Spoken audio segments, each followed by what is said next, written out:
Hey, what's going on? I'm Ryan Glick, co-founder and CEO of Groove. And if you're a real estate professional, I have something I think you're going to be interested in. We've developed a platform that's transforming the way deals are prospected and managed in the real estate world. With Groove, you can organize real estate data in one place and share real estate deals with just one click. Join other real estate pros and reclaim up to 90% of your time. Head over to letsgroove.com/signup and start your free trial today. Well, we'd like to welcome everybody to a special Sunday evening edition of Iowa Postgame with Coach Don Patterson. And it feels like we're back. I'm nothing against Kyle yesterday. Don, I'm sure Kyle did a great job. For a second there, I was going to respond with, "We are back, buddy boy," but that sounds a little too much like Eddie? Like Dolph or Eddie, so I'll leave it alone. Well, it feels great to be back, Don. You and I recorded a preseason show here a couple of weeks back, and our good friend Kyle Spence, who is a huge help to this show, he filled in admirably yesterday. I was unable to be on the show. I was out of town and had some obligations that had been prearranged for a number of months, but we had this planned out for quite some time, and we'll make this a tradition. Whenever Coach Patterson or I, whether one of us is unavailable on Saturday, we will make this Sunday possible. And kind of nice to have a day to kind of digest everything we saw. And Don, especially for game one, I'm especially interested. I mean, I got a bunch of notes to run through with you. And full disclosure for everybody who's here as we talk about Iowa's 40-0 win against Illinois State inside Kinnick Stadium Saturday. Full disclosure, Coach and I have not talked about the game, and this is deliberate. I was going to call you last night, Don, but after I finished watching the game, I thought we need to make this as organic as possible. I want to express myself freely on here, and I don't want anybody to get the idea that this is a biased commentary between two people who have discussed it prior. So I guess if you don't mind, Don, because a lot of viewers who are here have already heard your perspective on the game. I did not go back and watch. I caught a little bit of the show with Kyle last night, but I did not go back and watch it in its entirety. So let me just kind of recap to everybody my response to what we saw yesterday, if you don't mind, Don. Absolutely. And I guess I want to start with the opening quarter, and this isn't a surprise to anybody. I was obviously very disappointed in Iowa's push up front. I thought the offensive line struggled to control the line of scrimmage through the first half, especially that first quarter. I'm interested to get your perspective on how much the talented linebacker core over at Illinois State, how much of a factor that was, as it relates to Iowa struggling to get that run game going. And I've been saying it for the last several weeks that Iowa's offense and success therein, especially in the month of September, will be dependent on how much they can run the ball, how much of a push that offensive line gets.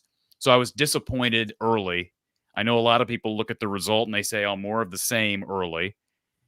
But again, I think all of us can accept the fact that although I think play calling has been an issue, player development's been a problem, offensive line play has been a big problem. Kirk Ferentz is not wrong about that. And so this offense is going to be dependent on that offensive line getting a push. So I was disappointed early. You had a 3-and-out to start the game on both sides. Very typical for Iowa football. I believe Iowa followed it up with another 3-and-out. Don, I guess before I get to the rest of my comments, just your thoughts on the first two quarters of football, and how were you feeling, as the clock ticked to 0 at the end of the second, and it was 6-0? Well, I was disappointed, of course, that we didn't show ourselves better in the first half.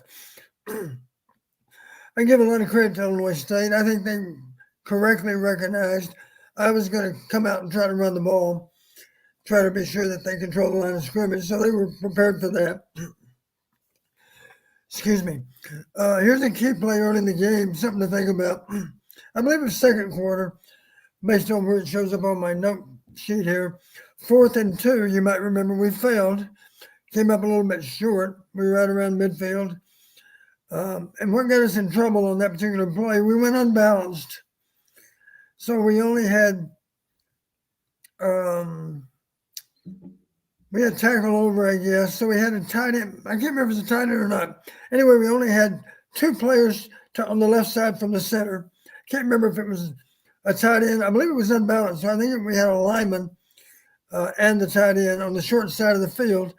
They brought pressure off that short side of the field because, no, the more I think about it, it was tight end over. That's what it was. Here's what you had. You had a guard and a tackle, and that's it on the short side, on the left side of the formation. We were running the ball to the heavy side. The only problem with that, sometimes when you go unbalanced, you don't know what you're going to get. Well, I give Illinois State credit for having a good plan for it. Their plan was, if you want to go unbalanced, we're going to whistle somebody off the edge, off the weak side that you cannot block. That's the guy that hit us deep in the backfield. That slowed our effort to get across and gain 2 yards. The running back did a decent job. Yes, he did. I believe it was Kamari, wasn't it? Correct. Nice effort on his part, but he still came up a few inches short. Yes. So that was good football on their part, and I think they were correct to assume, let's do what we can to slow down Iowa, especially on early downs. And I was pleased to see, I think at the end of the half, I think we had 20 rush attempts, 17 pass attempts, which was better balance than what I expected we would have. But one reason we were throwing the ball is because we weren't running it very effectively. I think I did see, according to the TV people, 3.6 yards per carry at halftime on rushing plays. I did have somebody ask me before the game, Coach, I know you're confident we're going to run the ball better. What would be a good goal to have for Illinois State? Without even really hesitating too much, I said, well, I'd like to see 6 yards a carry. And, of course, at halftime, we had 3.6. I think against Big Ten opponents, I'd like to see 5 yards a carry. I don't know if we can do it. That was maybe optimistic. I think we could. I think at the end of the day, we ended up averaging 6.2. But, of course, we had the benefit of a 64-yard run, too. That helps. Yeah, I believe it was actually 6 on the dot. I'm looking at the box score here. Gotcha. 6 on the dot. And can we just dispel something real quick? I want to address something that gets tossed out a lot when you start talking about rush averages, Don. Sometimes we hear, people, Caleb Johnson had a 64-yard. Let me answer that phone call real quick. We'll put this caller on hold. We'll be right back with you, caller. But Don, Caleb Johnson had a long 64-yard run. And sometimes people like to take away that one large outlier and say, well, let's look at their average without that. Can you do that? No, cannot. The game, and everybody's averages are impacted by the long and the short runs. Correct. So there's no world in which that is a normal thing to do when evaluating a performance, correct? No, one thing you do look for, if you want to run the ball with great effectiveness, you don't rely so much on average per carry. You rely more on how often do you gain 4 yards or more. Okay. If you're consistently knocking out 5-6 yards, that's a great thing, of course, because you're going to be hard pressed to even get to third down. So why isn't that on a box score? Why don't they, put 4+ yard runs on a box score? Well, that would frankly, be a stat to have. It would be. I think what would throw that off maybe is I'm at a draw play for 10 yards on 3rd and 15. That affects the average too. Sure. But the general thing we're looking for on first down, 4 yards or more. Minimum of 4. That's the definition of a good running game. So now you're second and medium, and now they don't know what you're going to do. So let me go back to my original question, and I want to give this to you again. I know you talked about the 4th and 2 play that came up short. Kamari Moulton, I think, right now, based on what I saw yesterday, and people are going to disagree with me, I saw why he's number 1 on the depth chart. And it's not because Caleb Johnson was suspended. I think he's the best running back in the room right now. And I was saying the same thing about LeSean, at least yesterday. Kamari Moulton, to me, look like the best running back in the room. Would you agree with that, Don? I don't know. It's debatable. I'll say this, and now we know what the facts were, of course.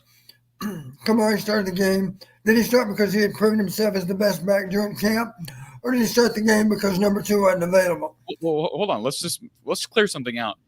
Caleb has not been the starter. Has not ever been at the top of the depth chart. It's always that's why. And one of our good callers who I correct me if I'm wrong. Now, 2 years ago he was a starter in any number of games, right? I think that's yes. I think everybody's been a starter. I think Jazz Patterson was on number 1 on the depth chart at some point. That's another question. Where's Jazz Patterson? I don't know if that was asked of anybody yesterday. I didn't hear that question posed to Seth Wallace. But I guess the reason I want to ask that question is because, and one of our avid listeners reached out to me and said, hey, it makes sense as to why Kamari is at the top of the depth chart because Caleb Johnson is out. And I just want to clear that up because I understand where that individual is coming from when they say that. And if other people feel the same way, I get it. But LeSean has been the number 1 guy. Right. So there's no reason to believe that why would Kamari skip Caleb? Why would he jump Caleb and LeSean just because Caleb is out with a suspension? You see what I'm saying there? Yeah. And let me comment on the numbers. Let me comment on our rushing totals yesterday, individual rushing totals. I made the comment shortly after the game. I said, do not fall into the trap of strictly judging each of the individual backs and basing your thought process on yards per carry.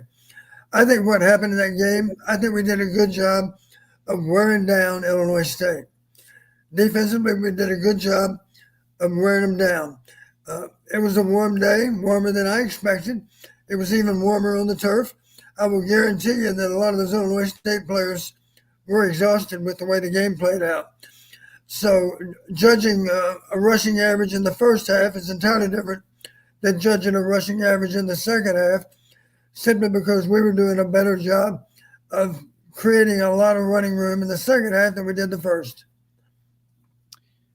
So again, the 64-yard run for Caleb, obviously impressive. Don, his breakaway speed, we all know, and we have known that his breakaway speed is special. He's got that long stride. It obviously helps him once he gets in the open field. He's not your quick twitch back. He's never going to be that. I'd still like to see him get low. I understand it's more of a challenge when you're taller to get low, just like it was with Hayden Large at fullback. However, there are guys like Derrick Henry who get that job done, and I hope that's part of Caleb's growth as a running back. And, it sounds like it was a violation of team rules as to the reason why he was suspended for the first half of the game yesterday. But I was impressed with Kamari Moulton in spite of the average looking like it does, because I do feel like things opened up more in the second half. And it didn't look to me like that was due to who was taking the ball from Cade McNamara's hands. So that would be my one observation, Don. As it relates to quarterback play, that's what I want to address next, because we've seen the numbers. They've been well publicized over the last 24 hours. Cade struggled early and often. He had a potential touchdown throw to Luke Lachey in the first half that was actually it was a good route by Luke. He had beaten the defender, and McNamara underthrows him in the end zone. Would have been the defender, incidentally, was lined up as a linebacker. We had what we wanted. We had Wyseam versus a linebacker who was in a trail position, and we simply need to get the ball over that defender and give Luke a chance to extend for the ball and create a touchdown. And he likely catches that. If it's put on the money, he likely catches that. He very likely catches it. The ball was simply underthrown. I think the announcing crew mentioned he threw it off his back foot. That's true. Need to transfer your weight a little bit to be able to get the ball on target and not leave it short. He was left a little bit short, and of course that gave him a chance to play the ball. There was another play later in the first half in which Cade McNamara threw. This was, I think, even a worse pass, low and behind Reese Vander Zee on a potential first down throw. That was another low light, if you will, for Cade in that first half. Second half, Obviously, Cade was better. I was impressed with a couple of plays, as a couple of even one that was called back due to I believe it was a holding penalty in which Cade rushed for like 20 yards. And you just saw his mobility. He's a little bit more comfortable with his feet right now than I would have expected for a guy who's coming off that serious knee injury. Don, I think that's a positive to take from what we saw at Cade yesterday. Is he seems more comfortable in the pocket, not only than what we would have expected with Cade, but more comfortable than any recent quarterback Iowa's had taking snaps. Yeah, I think so. I think he started to gain confidence at the end of the first half. You know, we put up pretty good yardage there in the last 5 minutes, I'd say, the second quarter. Even though it was only 6-0, at least we started to move the ball a little more efficiently. And of course, what made the difference in the game, let's back up as to how a penalty will affect the game. You might recall the second half kickoff, they received the penalty for a personal foul. As a result of that, we got to start off on the minus 40-yard line. Our first touchdown drive in the second half was only 60. Should have needed to be 75, right? Because we were going to take over on the 25. So that did help. But we had some nice plays. I want to give Tim a lot of credit for a couple of very well-conceived plays. Let me find them. I made a comment and gained confidence in the first half, early second half. Our counter helped our running game in the second half. We came out with that. We also unveiled a screen pass, even though we didn't throw one in the first half. That also helped. That was another 8 yards. But the 31-yard touchdown pass, that was the second in the quarter, wasn't it? Yeah.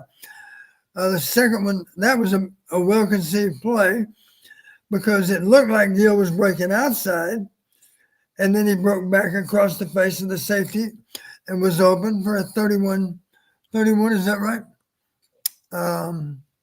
31-yard touchdown. A very well-executed play. It was properly envisioned. It was called in a good time, and we made them pay. A good throw, an excellent catch. Incidentally, Gill had a couple of really, really good catches in the game. Yes, so I'm impressed with him. It looks to me like he can be counted on to be a clutch receiver. Pretty obvious right now. If we're only going to put 2 wideouts on the field, and let's say right now, Corey, what our number one personnel group is, our number one personnel group, at least for this game, was very clearly 12 personnel. 1 back, 2 tight ends, which of course leaves room for 2 receivers. It was obvious those 2 receivers, in general, were going to be number 5 and number 15. Those are the guys that deserve to be out there if we were only putting 2 receivers out there. And it's pretty amazing that one of them's a true freshman. But he gave a good account of himself. At least he appears to be really reliable in catching a football. That's important. And of course, he really took Cade off the hook on that other touchdown pass, because that ball should not have been thrown. Frankly, we should have gotten out of the play. There were 2 rushers on the weak side, and we had 1 back to block them. Can I address that real quick? And then we've got our caller that's been waiting for a while now, Don. Sure. I just want to address that throw by Cade, because the average football fan that watches that looks at it and they think, what a cool, great play. And that play could have easily been an interception. It was a terrible decision by Cade to throw into coverage. Not only is he throwing off his back foot, he's falling. It's like a Dirk Nowitzki type of fadeaway throw down the field. It was a bad decision with a guy in his face, and Reese Vander Zee just went up and got it. And that's a luxury to have, right? You have a receiver, especially a true freshman, that can go up and get that with his size. And obviously, he did a good job of playing the ball. He did a good job of high pointing the ball. Fortunately for us, the Illinois State DBs did not do a good job of playing the ball. They were more preoccupied with covering receivers than finding the ball. But that play had very little to do with Cade McNamara. I hate to say that. Like, that is not a good decision. That is a better play by Reese Vander Zee. So I just want to say that. I mean, again, Cade made some nice throws. I thought he made the touchdown throw to Jacob Gill. I mean, it just seemed to me yesterday, Don, and I understand we're talking about an FCS opponent, Missouri Valley Conference opponent. It was picked 5th in the conference. They are preseason top 25 in the league, or nationally in that division. But it did seem to me like there were more guys open than we've seen even in past opening game, week games, right? It just seemed like there were guys getting open. And we don't see that often. You've heard me state that part of our problem is simply we're not getting great separation from defenders. So part of the quarterback's problem is the receivers need to be better at what they do. And we took advantage of some mismatches in the game. But let me say, it's going to be a lot more difficult next Saturday because ISU secondaries above average, I'll say for sure, in the Big 12.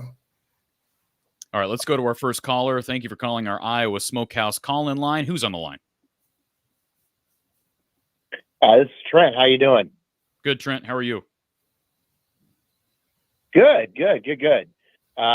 Just first off, just off the script a little bit, just want to shout out, I'm a huge Packer fan. So, I kind of want to give a shout out to Aaron Catman in being inducted into the Packer Hall of Fame this week.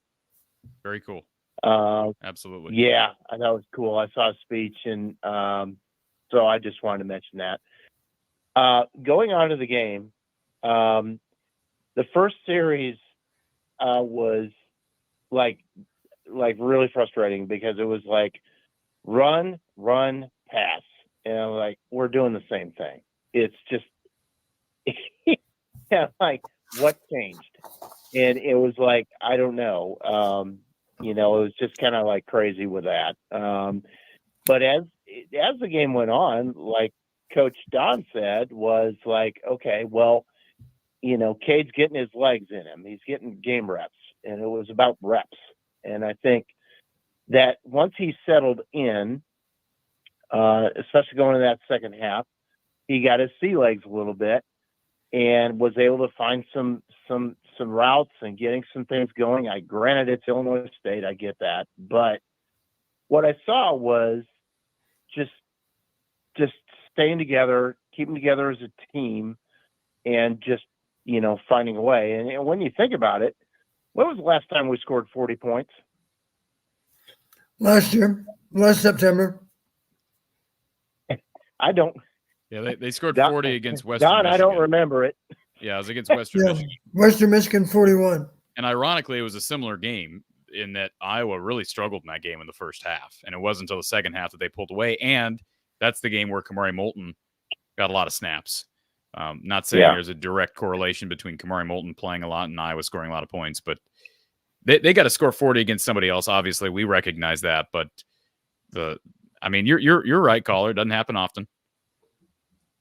No, it doesn't. And the one thing I did see that was a little different was motion in the offense, where they were doing a lot of motion, taking the receiver, coming around the offensive line, going around. I did like seeing that, where that really looked positive in a lot of ways. So they're running some different scheme, which I like. But I think it was just more. I remember watching Big Ten Network. I was watching a game on Big Ten Network, and DiNardo at halftime was just basically put Brennan Sullivan in now. And I'm like, no, let's give this another half. Let's see what happens. I couldn't believe it. He was ready to pull the trigger. And I got to be honest with you, I kind of was too. After that first half, I was like, okay, this is not working.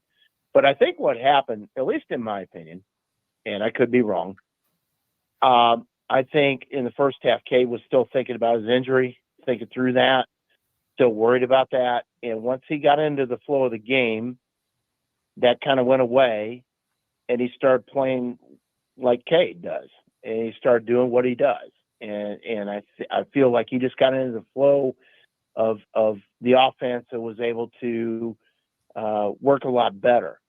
So, I kind of see where Kirk's coming from, where he wanted to go with Cade. I'd like to see, eventually Brendan play in there. Why can't we go to a 2-quarterback set and try to mix it up a little bit? Well, I appreciate your call, sir. We're going to definitely talk about quarterbacks. Any parting words for Coach Rai? I'm sorry, Corey. No, not at all. I appreciate the time, and thanks for taking my call. Thank you, sir. Appreciate the phone call. Yeah, I want to address Trent's comment on quarterback, because that would be the next thing I wanted to bring up. And I've been accused of coming on here and just complaining at times. Not much to complain about when you win 40-0. So I'm kind of finding things, because we always hear, Don, and it was brought up earlier in the chat, coaches always say, including Kirk, including yourself, Don, that the biggest improvement in season usually comes between weeks 1 and 2. And the reason I bring that up is, let's talk about the things that are concerning, because we're going to spend plenty of time talking about the positives that came of this. We've already talked about Cade's second half. I was impressed with special teams, although penalties need to be cleaned up. I really like Caden Weegan returning punts. I thought it was interesting that we got a little dose of Zach Lutmer there as well. That looked like a little, maybe a test tube experiment, if you will, on special teams. To address what Trent said, and it is also brought up here in the live chat by Ron, I couldn't agree more with Ron. Disappointed Sullivan didn't play when the game was 33-0 at the beginning of the fourth quarter. Don, I was wrong on something, and I'll readily admit it. I've been saying for weeks that I thought Iowa would play 2 quarterbacks. And Brendan coming in with a minute and a half to go, that does not quantify. That was not qualifying, all right? I was wrong on that.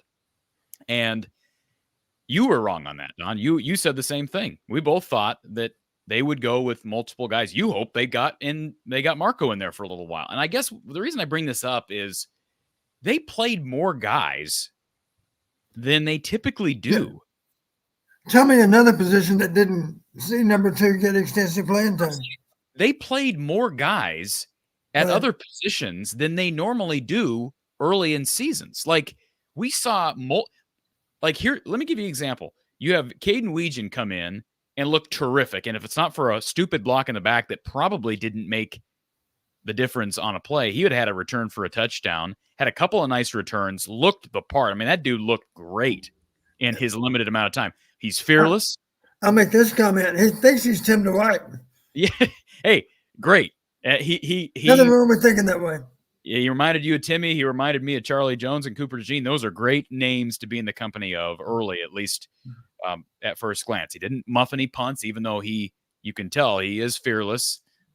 So I guess there was one ball he should have fair caught, incidentally. I agree. Because that ball might have come out. But Don, here's my point. He looked the part. And yet we still saw Zach Lutmer for multiple punt returns in the game. With the game in doubt, we still saw Zach Lutmer. All right. I think that's notable. What I didn't know is if Weegan had crapped up a little bit at that point in time. I don't know. Okay, could be. So if we want to make that argument, fine. But let me go to a couple other positions. We saw Cohen Entringer get time earlier than certainly quarterback. We saw who else did we see in there? Obviously, we saw a heavy dose of. You're going to see a heavy dose of defensive linemen. Lots of tight ends. We saw lots of tight ends. Johnny Pascuzzi played. We saw Zach Ortworth get a lot more action. He looked good. Had a nice catch down the left boundary. Again, I'd have to go back and look, but it just seemed like the number of guys that played. You would think, based on everything we've been told and everything I've been told and seen through fall camp, that Brendan Sullivan, if all those other guys are deserving of playing time that early in a game, Brendan Sullivan is deserving of some playing time. I'm not talking about making a change. Like I get if Jerry, I didn't listen to halftime, but if Jerry DiNardo said, hey, pull the plug, it's time to put Brendan in, I don't know that I agree with that. Right. I've never been an advocate for that. What I'm an advocate for, Don, is having a few plays ready for a guy who's proven himself to be ready. They do it on special teams. They do it on defense. They do it on offense at other positions. Why is quarterback so different, Don? Yeah, I found myself thinking this way, Corey. Second half did not go well for our team. Did not go that well for Kate either. But my rationale was, well, at least we got the rust off in the first half. Second half's going to be a lot better, and it was. Well, Brendan Sullivan, we need to get the rust off him too, because we might need him. We might need him next Saturday. Correct. I agree. I guess my biggest complaint, I get it, like early in the third quarter, even late in the third quarter, early fourth, Don, when Cade was starting to get it rolling. I understand not pulling him when you're struggling, right? I think there's a psychological factor there. You don't want to just pull a guy and make him feel like he's getting benched because of his performance when he's trying to beat off the rust. So I can kind of understand sticking with him through the trials. I understand sticking with him through the third quarter as he's gotten it rolling and wanting to keep that momentum going. I get it. What I don't get is when you're up 33-0 late and he's still in the game. That's what I don't understand. I wasn't even asking for him, Brendan, to be taking an entire drive in the first half. But 33-0, I don't understand why Cade McNamara is still in the game. I did make a note of it because I didn't realize, just sitting out in the crowd, we actually saw 3 Illinois State quarterbacks. We saw 2 of them in the first quarter. Of course, the backup played a lot. They clearly have a 2-quarterback system. They're comfortable putting in the other guy. And what are they going to call? They're going to call the plays that work best for him. It only makes sense. It gives you a chance to have more variety in your offense. If you've got a different guy as a signal caller, they can do different things. It's like putting a multi-talented quarterback out there that's capable of doing so many more things. You're using 2 guys to get it done, but that's better than not getting it done. Yeah. Again, I'm yes, it's nitpicking to some extent, but what happened last year? They go with a guy in Deacon Hill who was not ready. And although I think they were already without Brendan Sullivan playing a single snap in an Iowa jersey, now he has played a couple of snaps. He handed the ball off several times yesterday at the tail end of the game. But without Sullivan even playing a real snap, a meaningful snap, he's already in a better position than Deacon Hill ever was. However, my point is we've seen the downfall involved with not having your backup ready to go. And you and I talked about how consequential games 1 and 3 are, because every other game is a game against a Power 4 opponent. You've got Troy and you've got Illinois State. And let's be honest, Don, Troy is a lot better on paper than Illinois State is. They just are. Yes. I mean, they're winning 10, 11 games in the FBS. Illinois State's winning 6 games in the FCS. And a good Missouri Valley Conference in the FCS, but there is a difference there, Don. So it's going to be hard to get in a position where you're up 33-0 with the option of putting Brendan in against Troy. And if you haven't done it now, it may not happen. Well, Troy's one of those teams in recent years that is routinely playing better than their name. They're the kind of team that week in and week out, people would say, wow, I didn't see that coming. Troy actually pick your SEC team. Troy actually played a really good football team and played them tough. Well, yeah, Troy's better than their name. Okay. I am curious what they did yesterday. Do you know if they played yesterday? I assume they did. I will. Well, we're going to hit a quick commercial break, and then I'll be able to tell everybody that. Before we get to our next caller, I do want to take a moment to thank our sponsors. One being Brad Van Meter and his team down in Des Moines, down on Fleur Drive in Des Moines. Just visited Brad in his office here a few weeks ago. He and his team are working around the clock to get their customers great deals on auto insurance, homeowners insurance, life insurance. I know homeowners rates have gone up across the country. Give Brad and his team a call and see how they can help you save money on whatever insurance policies that you have. 515-256-6480. 515-256-6480. Or visit him online at bradvanmeter.com. They're all Hawkeye fans down there. And I can tell you that, again, firsthand experience. Had a chance to sit down with Brad and his team just a few weeks ago. Again, that's 515-256-6480. And, of course, Iowa Smokehouse, they continue to support the show. We certainly appreciate Iowa Smokehouse, and they are doing great things in the snacking industry and providing great products for Hawkeye fans across the state and across the country. You can now order their products online and get 15% off by ordering through our show. So here's the deal, folks. Use the code Hawkeyes at iowasmokehouse.com for a better quality snack for game day or any other day. Check out all they have to offer, iowasmokehouse.com, whether it's their beef jerky, their meat sticks, their steak bites, or even their ketchups and barbecue sauces. They've also got great salsas. Tasting is believing. Use the code Hawkeyes for 15% off your total order at iowasmokehouse.com. All right, we're going to get our next caller on here, and as we do that, I'll get you that information on Iowa's third opponent, and of course, we'll get to Iowa State and all that. I've got more notes to run through from yesterday's game, Don. Let's go to JT, who's been on hold. JT, welcome.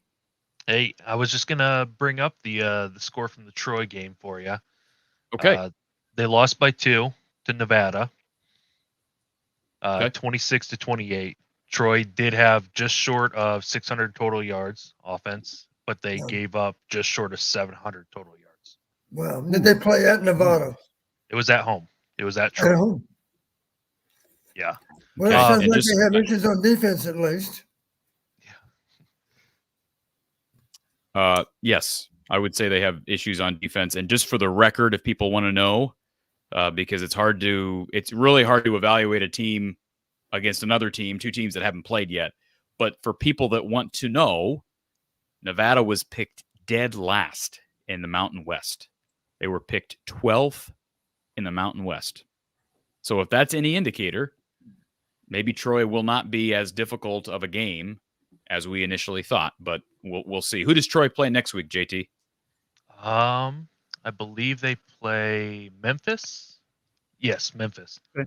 Well, that will probably be an even bigger test, and so we'll see how that defense, again, largest improvements, not just for Iowa, the biggest improvement for a team comes between week 1 and week 2. So that coaching staff will be tested after giving up those types of numbers.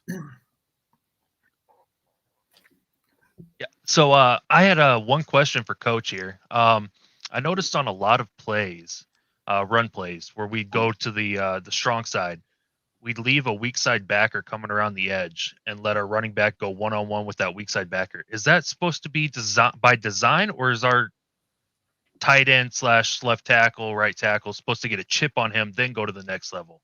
Or are we just letting it be designed one-on-one, your guy beat our guy? Well, if they bring a wide rusher off the split side and you're running a strong side play, he's very definitely a threat to get to the ball carrier behind the line of scrimmage. You saw it any number of times yesterday. You better have a plan, because sometimes it was actually a free safety or a strong safety. It was a defensive back coming. Well, defensive backs don't normally rush. One time I remember it was a corner coming, maybe more than once. But certainly they decided we're going to have a hard time fighting through blockers. Here's a solution. Let's try to run the guy down from the split side of the formation, from the short side of the formation. And they had contact any number of times in our backfield, as you mentioned. We should have taken steps to take care of that. That's why you have to be careful if you're going to go with a heavy formation. Even if you have a guard, tackle, and a tight end on the short side of the formation, well, there's nobody out wide. So is it hard to imagine that there's a guy over the tight end and a DB standing right outside? And oftentimes they brought him yesterday deciding he didn't need to defend grass. We're going to go ahead and rush him. And he got in our backfield and gave us some problems. Yeah, that was big, that. Don, real quick, I just want to, we brought up the run game earlier, but how much of the struggles in that first half was Illinois State loading the box and being successful off the edges? How much of that was that versus just not getting a push up front? Yeah, that was only part of the issue. I think in general they were doing a good job of fighting back in the box. I don't think we opened up a lot of good seams early. There didn't appear to be. Put yourself in number 28 shoes. Hard to find a place to run sometimes. He fought for yardage and had a mediocre average to show for it, 3.6 or whatever it was. But you couldn't say that he did a poor job of advancing the ball. There simply weren't very many good places to go. I honestly think if Kamari had more snaps in the second half, when we were getting a better push, we wore him down. And we had a better push. We were controlling the line of scrimmage. Here's a plus for you. I couldn't help but notice, Corey, when you looked at that list, we had one tackle for a loss out of all those run plays for a loss of 1 yard. So at least we were able to fight through that contact with that unblocked defender off the weak side. He didn't get us on the ground, but he did hit us in the backfield, slow us up, maybe give someone else a chance to get to us before we gained the necessary yardage. And there were at least 2 or 3 times where Kamari Moulton I think anybody would acknowledge that's hard to do, Don. Have you ever coached running back? Were you ever not. Running backs coach? No, never have been. Okay. The reason I ask that is like that is just a challenging thing with the defender hitting you from various points, various spots to maintain your balance and fight through. I just was impressed with Kamari's center of gravity, his balance. And again, he's not a big guy. He's like 5'9", and he bounces. There was at least one play, I think it was in the first quarter, where he just lowered his shoulder and bounced off a guy. And, he seems to be more of a balanced guy than anybody else on the roster.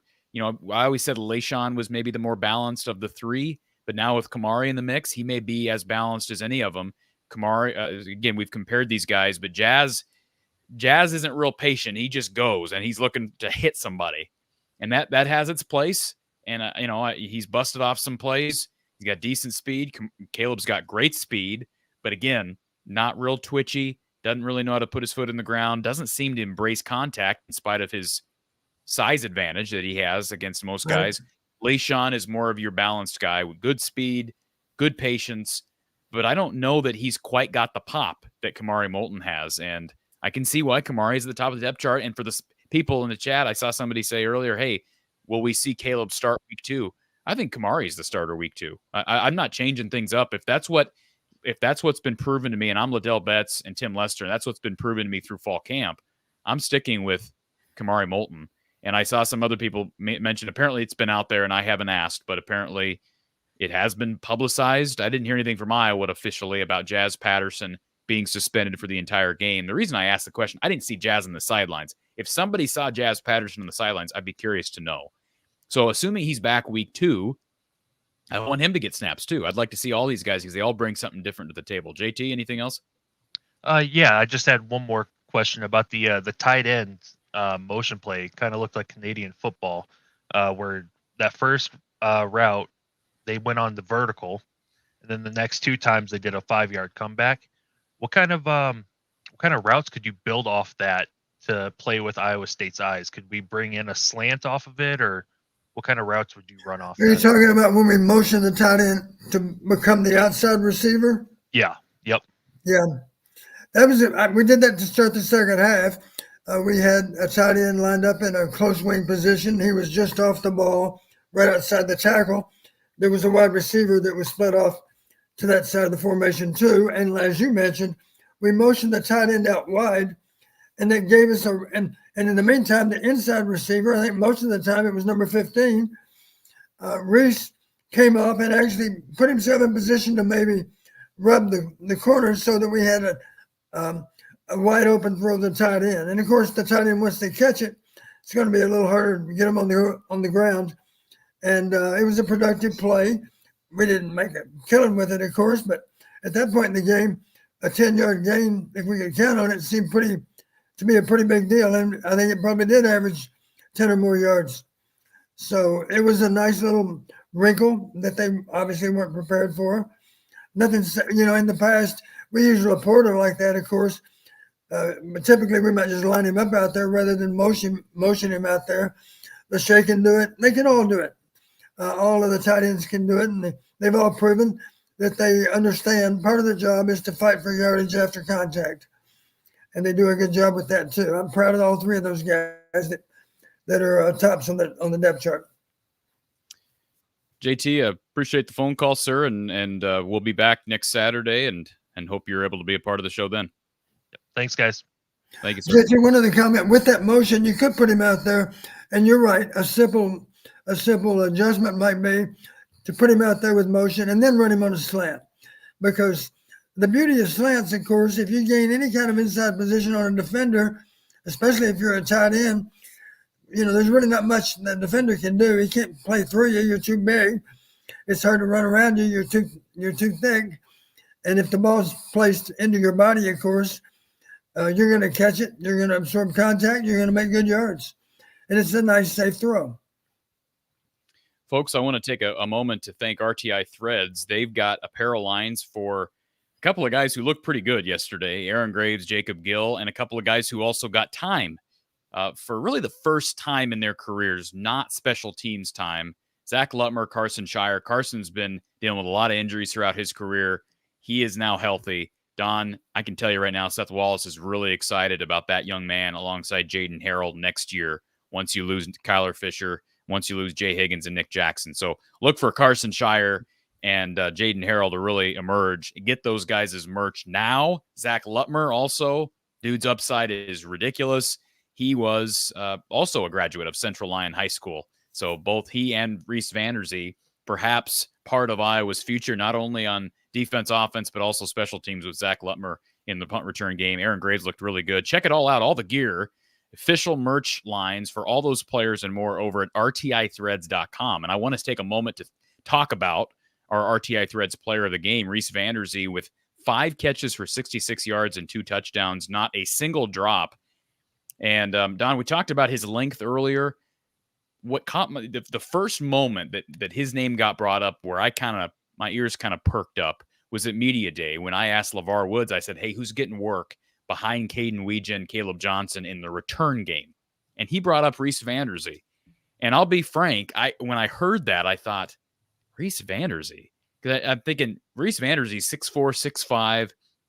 You know, he was not a real highly touted kid. Now, granted, he's from a small high school like a Cooper DeJean was, like a Zach Lutmer was, like a Josie Jewell. I mean, there are lots of small town kids that emerge at Iowa. But when I saw him at the high school level, I think he played quarterback his junior year. I didn't look at him and think, wow, he's a guy who's going to play early. I actually thought KJ Parker, his fellow classmate, would have a chance to play earlier than Reese would. And I was dead wrong. He's coming off an injury. He comes into camp. And the fact that he was getting work on special teams made me perk up. And then as camp went on, sounded like he had a really good performance at the closed scrimmage, like second to last weekend of camp. And here he comes in, starts game 1 with Seth Anderson and Caleb Brown out. And Don, you remember me saying this ever since Caleb Brown was declared out due to suspension. I said, hey, somebody's going to have a chance, a young player, to make a statement week 1. And that happened, and it was Reese Vander Zee. I'm just going to call him RVZ. RVZ, I like it. RVZ. I like it. I will admit, a couple of comments, Corey. Late in the game, things were getting a little bit boring until one particular play. And we were on defense, and this player got my attention. I remember seeing it and thinking, who is that? And that's unusual when it happens that way. I see a player that I don't know, and I'm thinking, that impressed me. You know the play I'm probably going to talk about. It was Carson Shire. And I thought, wow, I didn't realize he was that fast. Yes. He's got really good tools to become a really good linebacker. Yeah. Yeah, I'm telling you, Seth, you have to read in between the lines when you talk to these coaches about players and development and whatnot. And Seth was not joking when I brought up the guys behind the guys this year. And that's the luxury you have when you get Jay Higgins to come back, when you get Nick Jackson and Kyler Fisher to come back. It's just another year if you can avoid the transfer portal bug. And so far, so good on that note. And now it's the injury bug, right? Keep those guys healthy throughout the season. They're going to play. Jaden Harrell played a little bit on the goal line even last year. Those guys are going to play when needed and when necessary. And Don, is it weird to think of scenarios where Higgins, Nick Jack come off the field and are replaced by younger linebackers just to give those guys breathers? Well, it's conceivable. Let's just say there's a really tough matchup with an inside receiver versus Jay. Jay's a big, strong guy like he has to be able to survive in the box and play so well in the box. And he's got a good all-around game, of course. He's a good pass defender also. But let's imagine on a hot day, maybe next weekend, he's really gassed. We're having a hard time getting Iowa State off the field. Is it hard to imagine on 3rd and long? And I don't know for sure that Carson has this kind of skill, but I suspect he does. He's certainly got outstanding quickness and athleticism.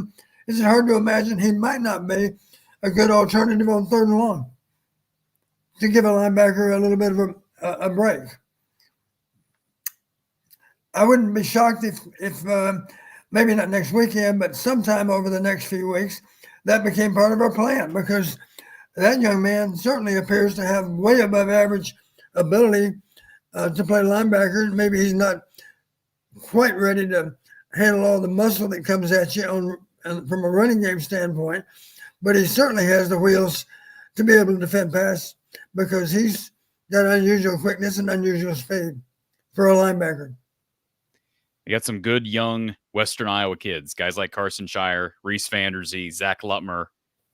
Aaron Graves is kind of Western Iowa, Dayton, Gowrie, North Central, Western, whatever. I love the small town kids, Don. If you haven't noticed, and again, incidentally, Aaron Graves, a good game for Aaron. I was happy for him.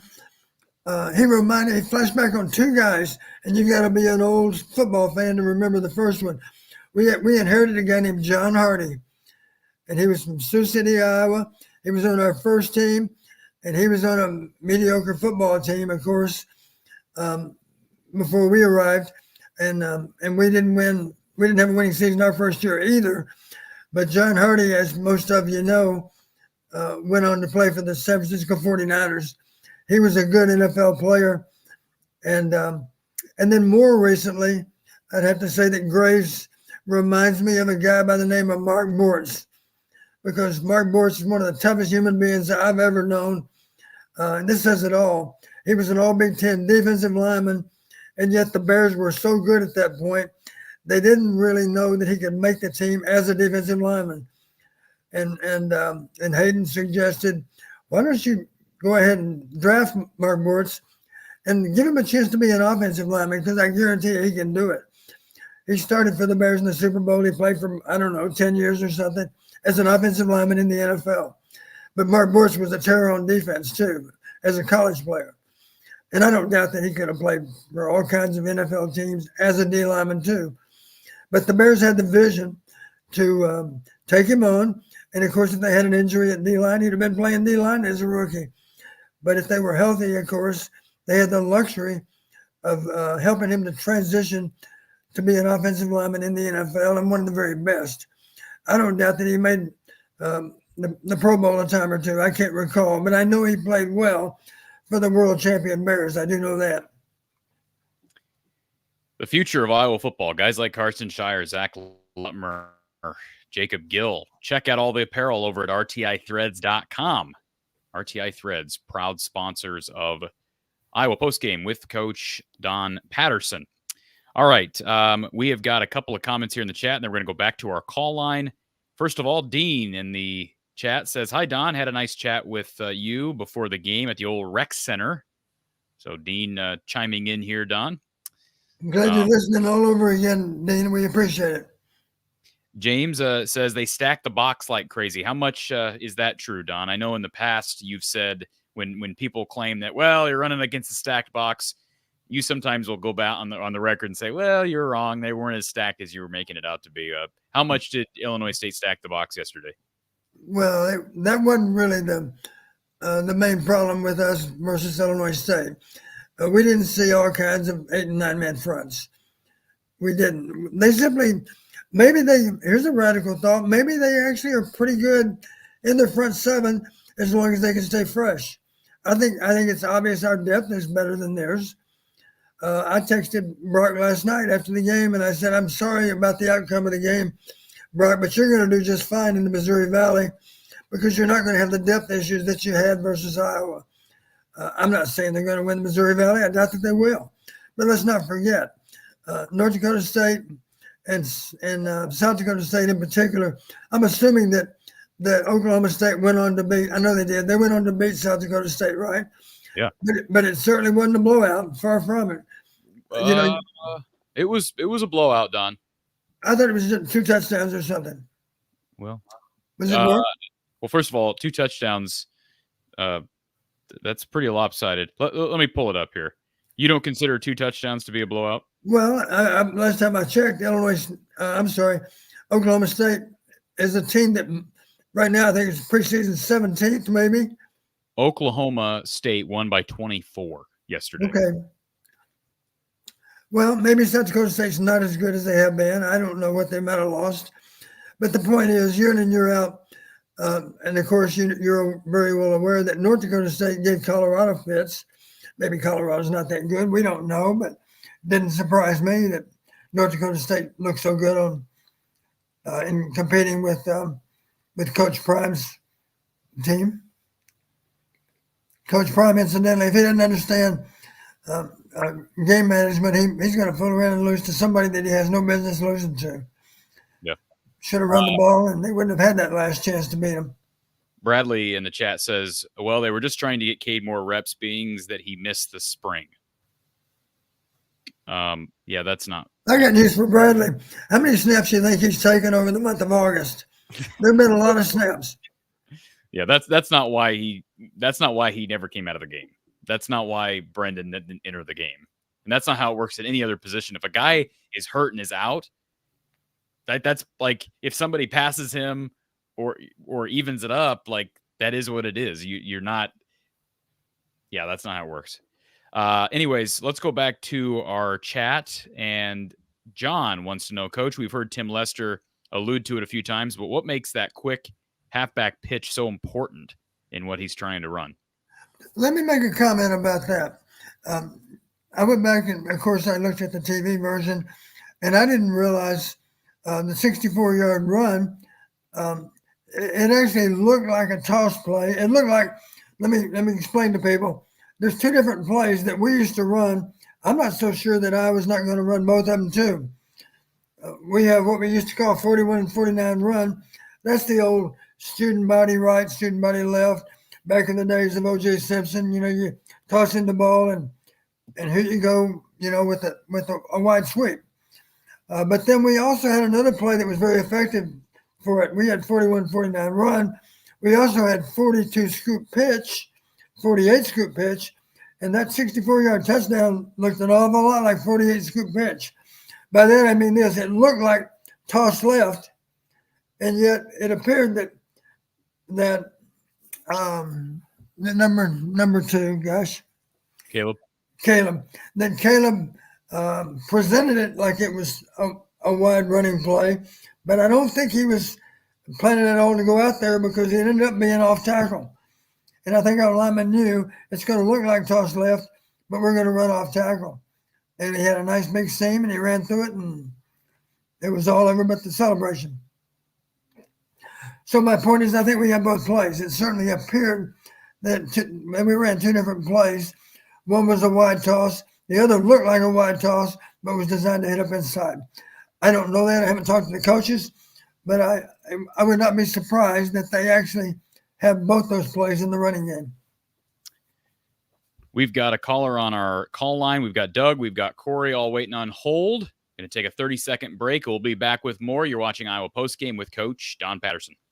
Do you ever ask yourself, how would my life be different if I had made different choices? Would I be happier? More wealthy? Here's a humorous novel that explores that question, venturing back to that magical time in the early 90s when grunge was taking over big hair bands. It was just when our hero, Amy Gare, began to face the real world. You Hawkeye fans just might enjoy the setting as well. Goodbye Def Leppard, I'll Miss Those Jeans by Steph Kramer can be found on Amazon or Barnes & Noble, and it's free for Kindle Unlimited subscribers. Nothing better than Hawkeye fans supporting Hawkeye shows. Steph Kramer, and she is sponsoring the show and advertising throughout the season. We appreciate her support. Definitely check it out. I'm in the middle of reading that novel. Goodbye, Def Leppard. I'll Miss Those Jeans. So definitely check it out for free for Amazon Unlimited subscribers. Let's go to our next caller. We've got Doug waiting on hold. Doug, welcome. Yeah, how you guys doing? Hi, Doug. Doug, how are you? Well, Reese Vander Zee made me feel old yesterday. I went to Mount Mercy with his mom. His mom, Meredith, was all-conference in volleyball, all-American in basketball, and a national qualifier in track in the decathlon at NAIA school. I know you knock us NAIA athletes, Corey, sometimes, or just your friend, but she was one heck of an athlete, and I wasn't that good of an athlete, but I ran cross-country there for a year. Yeah, he was awesome yesterday, and I was glad to see that. And I was thinking of 2009 with the quarterback. Yeah, they should have gotten Sullivan some snaps, because I remember when Ricky Stanzi went out. You remember that, Corey, in the Northwestern game? And the backup was at Vandenberg. He was not prepared, and we lost that game, and that might have cost us a Rose Bowl. And yeah, you need to get your backup some snaps in a 33-0 blowout. And yeah, But the last thing I was just going to make a comment to Coach that I wanted to thank you. Growing up, I went 15 years. I went all the way through elementary school and middle school without ever losing to the Cyclones. And I grew up here in Central Iowa. You made my childhood a lot easier. I know you remember that last game. I was a freshman in high school, and those 5 McCarney losses hurt. Actually, I was going to give you a story about Bobby Elliott. He was the defensive coordinator when you were there, right? And All the time, yes. Yeah. Anyway, in 2001, I was working at the North Grand Walmart in Ames, and he was the defensive back coach at Iowa State. And he came in there with a Cyclone shirt on, and this is after they beat us.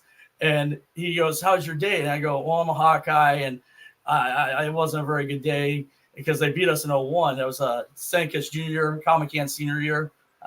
You were probably at Western at the time, but Bobby Elliott says to me, "Well, we used to be Hawkeyes." I was like, I wanted to yell at him, "You traitor, you went to the wrong side."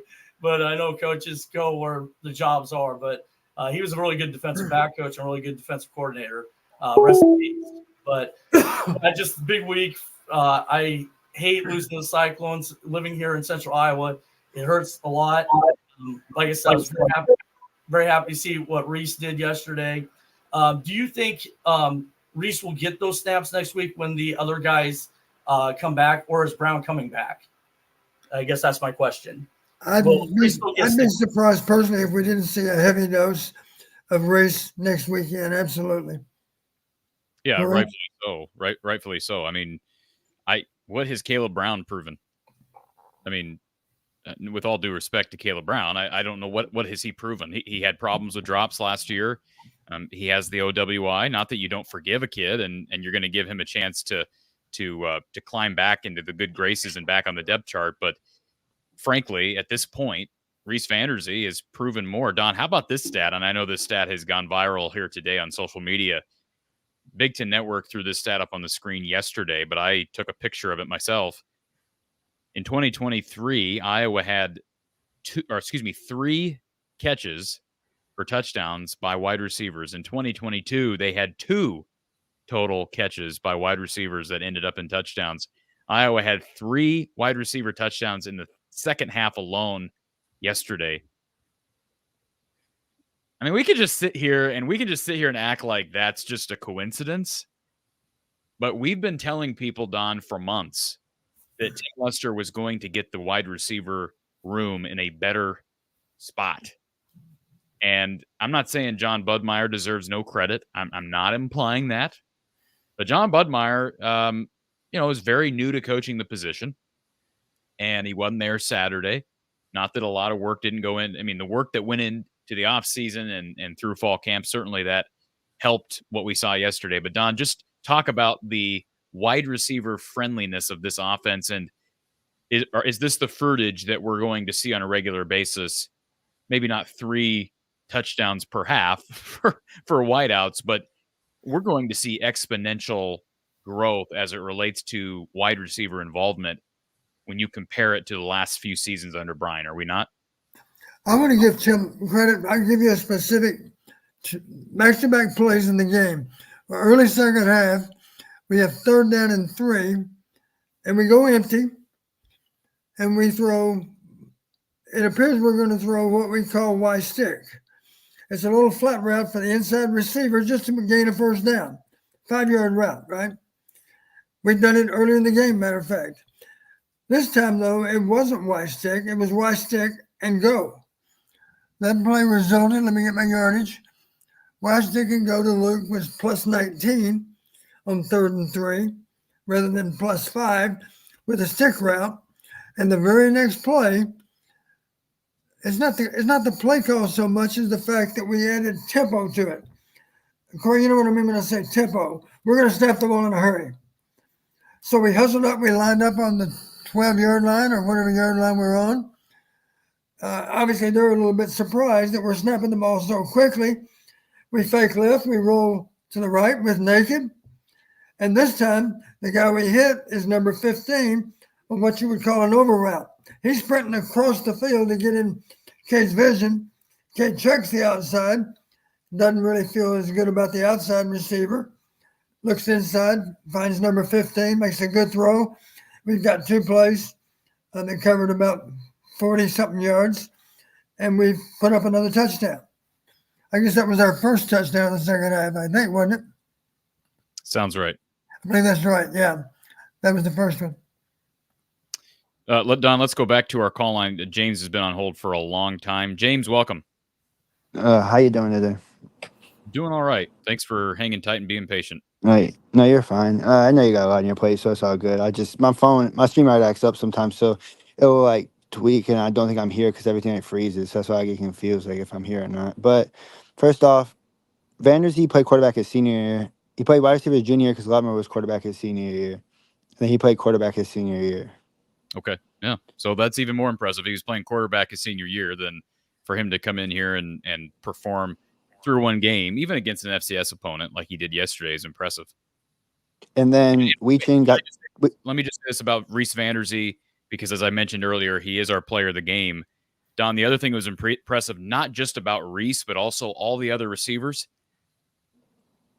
Don, did we see a single drop yesterday? You can argue that Kamari had a drop on the flat. He's talking No, receivers, though. We see a single drop from a wide receiver or a tight end yesterday. No. Matter of fact, let's go back to Reese's first catch. I don't know if you remembered, it was a play action, what we call a bang route. It's like a slant, except it's a little bit deeper. Matter of fact, it went for how many yards? At least 15, and maybe more like 20. How early was that thrown? I got too many notes here. Play action bang to Reese, plus 18. That's his first catch. The catch, he's open. It was a good throw right on the money by Cade. What impressed me is he caught it. He protected the ball well because he did get hit pretty hard by that free safety. That's the nature of a bang route. Play action takes the linebacker out of the throwing lane, and now if you have the guts to catch it and absorb the hit, it's a nice game. That's precisely what Reese did on that play, and that's his first college catch. That impressed me. That was a well-executed play by both he and our quarterback. And my point bringing up drops, Don, it seems like, and I'm exaggerating maybe a little bit, but emphasis on little bit, like it seemed like last year and the year before, every single game we were talking about drops. Every single game. Like we were talking about guys not getting open and the quarterback not putting the ball on the money. It was all those things. We always talked about it was all those things. We did not see drops yesterday. Now, maybe next week we see a bunch of drops, but without what people thought preseason, 2 of their top 3 guys, and I don't think they are 2 of their top 3 guys, but without Caleb Brown, without Seth Anderson, playing a true freshman along with a guy who's never set foot in an Iowa jersey until now, and Jacob Gill, there were no drops. And oh, by the way, Jacob Gill got rocked a couple of times on catches onto the ball. I continue to say I think he's going to be steady Eddie for this team. I think he's their best overall receiver. Here's a quick trivia question for you, James, because I know you love stats. Luke Lachey led all Iowa skill players with 8 targets. Who had the next closest It was number? Reese. It was Reese. 7. 6 or 6, 7, yeah, 7. I knew it was 6 or 7. I was like, He was with 7, and then the next closest was Jacob Gill and Addison Estringa, who each had 3. But think about that. Reese Vander Zee with over double the next closest receiver. I just think it's, for the people asking what about Caleb Brown coming back, I think Brown's going to play. But that's a heavy dose for a guy who, like, I don't think this is a flash in the pan. I'm not saying he's going to go out there and have 7 targets every game. But for him to have 7 targets in the first game of the season, when you have a healthy Jacob Gill, when you have a bunch of tight ends that you're comfortable throwing the ball to, this is a sign that Tim Lester likes this young guy. And we saw why. no, yeah, I don't disagree. And that, one more thing before I get to answer questions that you went over, was Weechin got taken out because he was cramping or wasn't feeling well. One or the other. Some people say he was sick. Other people in this thing say he was cramping. But that's one of those reasons was the reason he wasn't returning punts in the second half. That's why Lubmer was. So that's the only reason they went with Lubmer. But sure. Well, he came back. So yeah. Whatever happened, whether he was sick or cramping, he was feeling better or whatever. But my first point was Cade, I feel like didn't play as well in the first half because, and he's kind of said that he kind of hinted at this in the press conference, was like he hasn't played in so long. He hasn't played in like 8 months. So like it kind of was tough for him to like. He had to get that confidence back. Kind of that groove back. He hasn't played in so long, so it's kind of been different. You get different looks than you do in practice. You know what I mean? Like practicing and playing games are two real different things. What's the problem taking him out and putting in Brendan when you're up? No, 30? I'm not saying that. No, that's not what I'm saying. I'm saying I feel like he played better in the second half because he got his legs under him. That's what my point was. Oh, that could be. Yeah. Yeah. That's what my point was. That he got his legs under him because he was during the game. I'm like, hey, he's rusty. Like, give him some time. Give him some time. That's why I didn't want to pull. I didn't want to have him pulled in the first half. I was just saying that's why he played better in the second half because he finally got his legs on him. He got more used to seeing what he's seen. He took a couple of hits, so he's like, oh, I can take a couple of hits. I'm not gonna get hurt taking a couple of hits, and he's kind of okay, maybe I'm back to being myself again. That's how I kind of looked at it first and second half. But I do agree when it was 33-0. I felt like he should have been out the game. I was at the game and I was kind of like, why is he still in the game when it's 33-0? Like, it's just in case something does go wrong, you kind of need him in there. Let me just say this, and Don, you don't need to comment, but I think that's Kirk. Yeah, no, you're not wrong. 100%, you're not wrong. But I don't believe that's Tim. I don't believe that's Seth Wallace. I think that's Kirk. Yeah, that's my hunch. Listen. There's nobody telling me that. I'm just my hunch is. You're thinking because Kirk phoned up from home to alert Tim. No, do not put him in. You and I both know that was discussed in advance, Don. Probably, yeah. I'm not saying. I mean, who knows the nature of those discussions? Like, did Kirk say, "Hey, don't put Brendan up until we're up 40"? I don't think he would have said that, but up 33-0, you're not going to put him in. That seems odd to me. That just seems bizarre. Yeah. Well, at halftime, I simply believe, like a lot of Iowa fans, Cade's still getting the rust off. He's played better in the second quarter than he did the first quarter. Didn't surprise me that he played better still in the third quarter. So we passed up a great opportunity to also get some rust off of Brendan Sullivan. Say it that way. I agree. Yeah, definitely. And the wide receiver core was not. I mean, obviously you didn't have a lot of guys, but they played well for what you expected. Tight end played well. Running backs, like to me, I get why you say Kamari's the best, but I also feel like Caleb not being there in the first half was kind of why we couldn't get nothing. Because I feel like Caleb brings a lot more different stuff than Kamari and LaShawn does. He's more that physical guy. I'm just curious, what does he bring that's so different besides like speed once he gets to the open field? I feel like he runs harder than he's bigger, so he runs harder than the other guys. Is how I feel. Harder? You think he runs? Well, he's harder? bigger. So he's a bigger body too, though. So that's kind of the thing. Like I think he runs less hard than the other three guys. I wonder what the stats are yards after contact. I can tell you right now. Yards after. I mean, he didn't have much contact on the big one. He didn't. He had broke off like one tackle maybe. So I don't know if that counts as his yards as contact. Because there wasn't really contact. The dude barely tackled him. Or didn't tackle, barely touched him. I mean, but is yards after contact on a box score, Don? Maybe not. Maybe it's strictly in passing game. It is. Yeah. Well, I just have great faith in Liddell Betts. Liddell Betts will play the best guy the most. I agree. No, yeah. But I feel like we're in a good spot with having, 3 or 4 different guys that we can kind of go to. Like, you have the 4 different options, and maybe they all bring something different, so you kind of have that where you can kind of ride the hot hand on a given day, if that makes sense. Running back by committee is a good thing. Yeah. It's a real luxury to never have to worry about playing a tired running back. We're going to be in that spot, hopefully all season.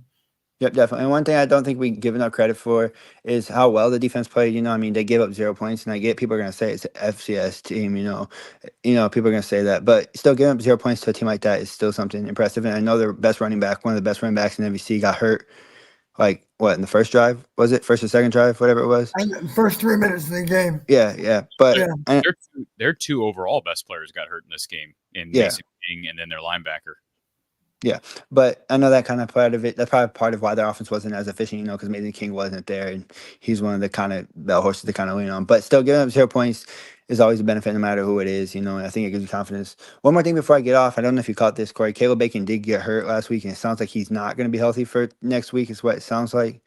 So that's kind of the leader of the Iowa State defense. So I'm kind of wondering how it's going to figure out, because I know Iowa State only won 21-7 was it to North Dakota? You know what? Yes, and you know what? What that tells me, and I could be totally off on this, Don. We're going to get to Iowa State here before 9:00, but I wonder about Iowa's ability. So I've been talking about Iowa State's secondary all off season, and why that group makes me nervous, because they got 4 guys who are really experienced, like Iowa's. Well, 3 of Iowa's 4 guys And I just wonder now with the Caleb Bacon injury, perhaps that opens more things up over the top, because perhaps Iowa State's going to have to rely on stacking more in the box than leaving your linebackers to do more work against the Iowa run game. I don't know. We'll get to that, Don, but that's a good point, James. I did hear about the Caleb Bacon injury. Yep. And one more thing I want to kind of point on the defensive side of the ball is the one position I think that was the most question mark was that other corner spot, and I feel like TJ stepped in there admirably. He played really well, I feel like. And obviously, like I said, it's an FCS team, but I still feel like he played admirably well. And I feel like it gave me a little bit more confidence. Obviously, he's going to face a lot more tougher receivers, than that, especially next week with like Jaden Higgins, Jalen Oil, those are a lot tougher receivers, but it still gave me confidence that like he was in the right spots on most of the times. He was in the right position on most of those stuff, especially in the zones and all that stuff as well. I was proud of TJ because I certainly noticed it was pretty obvious early in the game they were going to go after TJ. They had any number of throws his direction. I don't know if they've completed one of them yet. There were times when TJ was helped by underneath coverage. I think all of our linebackers broke up a pass one time or another during the game. First, it was Nick Jackson. That was a ball thrown underneath TJ. Really good play, really good timing. We saw Kyler Fisher make a really good play in coverage, Don. I was going to make a comment. Can I just say this?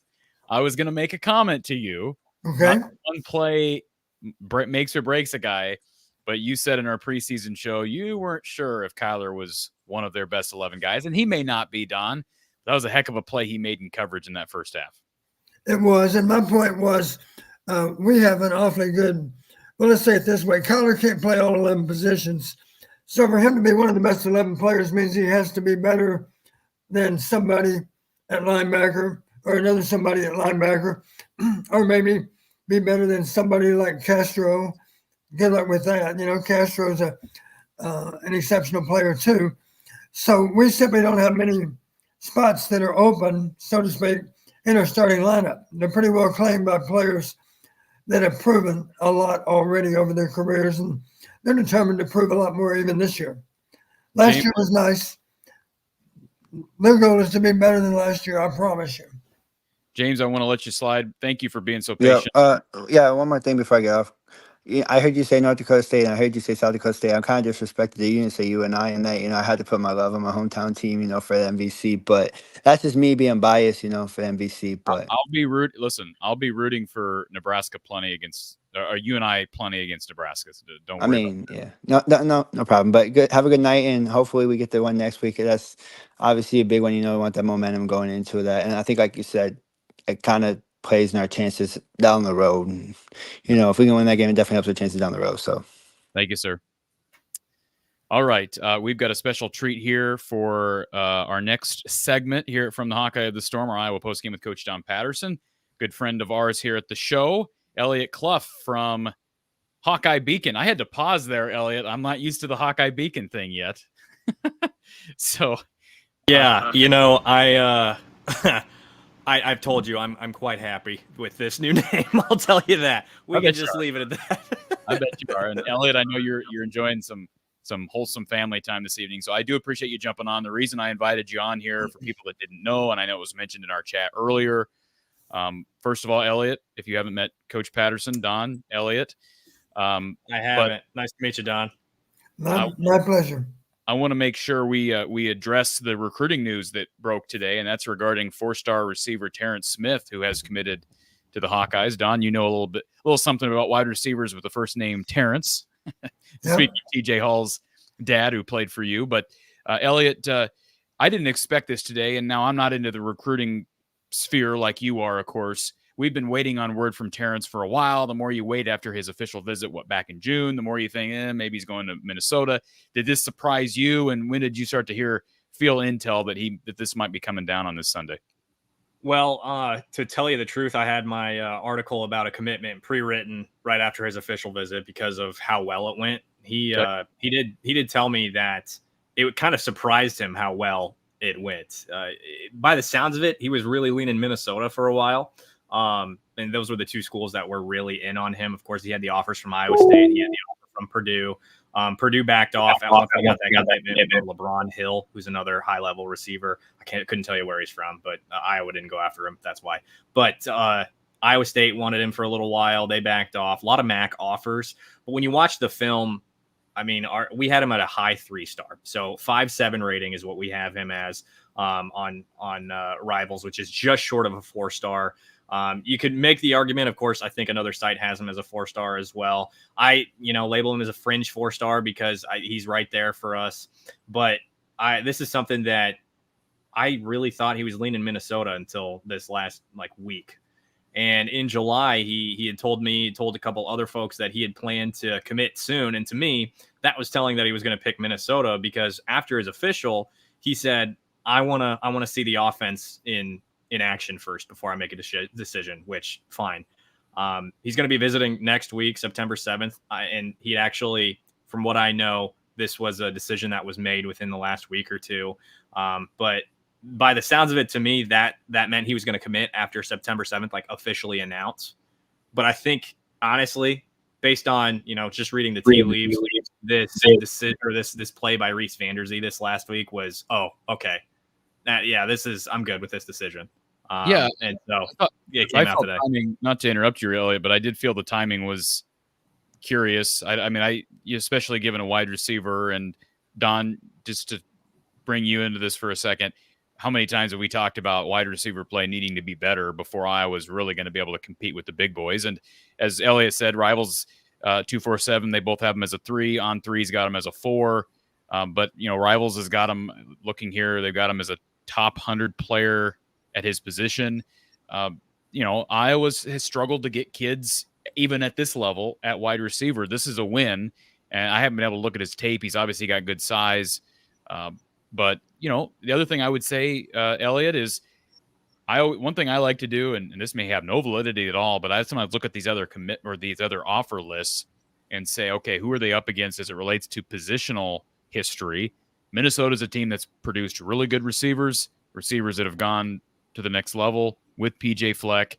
Purdue has done the same thing, although Purdue did it mostly under Jeff Brom, totally different circumstances there. And I believe Iowa State was an offer, right? Of his few Power 5 offers, those were 3 of the 4. All those programs, with the exception being Iowa, have produced NFL-talented receivers, with the exception being Purdue, I guess, with the new coaching staff. Just, Don, your thoughts on getting this commitment one day after a pretty solid performance from Iowa's wideouts? Well, I was wondering, did his decision change, or maybe did it cement it that we played as well as we did yesterday, and he saw productivity out of the receivers? I wonder if that had anything to do with it. Yeah. Elliot, did you get any, I don't know if you've talked to Terrence, did you get any feel from this post-commitment? Have you chatted at all with him?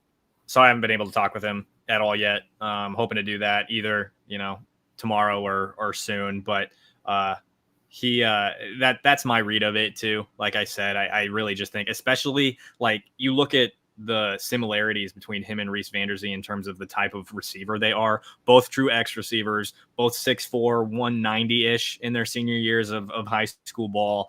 That's the model is there for a guy like Terrence Smith to say, okay, this makes sense. And to have guys that are both those size, both guys that can go up and get it, that can make some. I mean, I posted the first 3. I don't know if you saw this, Corey, but I posted the 3 first highlights from his huddle on Twitter today. The first one is a go up and snag it with his left or with his right hand, one-handed catch. The next 2 are touchdowns. One's a go up and get it ball. The other one he found the hole in the zone and took it for 70 yards. It's so like I said, the framework is there with which to work with a guy like Terrence Smith. I like this a lot. This is a big win in my opinion, not only in terms of talent, getting him on campus at Iowa, but to keep him away from a Big Ten rival in Minnesota. Right. And the other thing, so I'll just add this quick. I think one key factor in his decision, and again, that he hasn't told me this is just, again, reading the tea leaves, is Minnesota already has 3 wide receiver commits. Iowa doesn't have a single one, or didn't have a single one. And so the path to playing time is quicker there with Iowa. And, I'm not saying he's afraid of competition, but that's something that you recognize when you do make your decision. How many other players are on the roster that are on my same position? How many scholarships does Iowa have to hand out in 25 to receivers? As in, just how many do they possess, or how many do they want to give out? Yeah, well, I mean, how Well, many? both. Yeah. Exactly. I mean, I'm just thinking like it's a young group of guys. There's Yeah. So who's- that's a really good question. What I'll tell you what I know right now is they've locked up who they had initially planned to bring in when 85 scholarships was still the number. They're going to keep going a little bit more from what I know, given that the scholarships are up to 105 now. To me, that's an indication that I was going to dip into the portal a little bit more as opposed to bring in massive recruiting classes. They've already got 15 in this class. This class was going to be a little bit smaller than the year prior. They've got who they want, or who they initially wanted.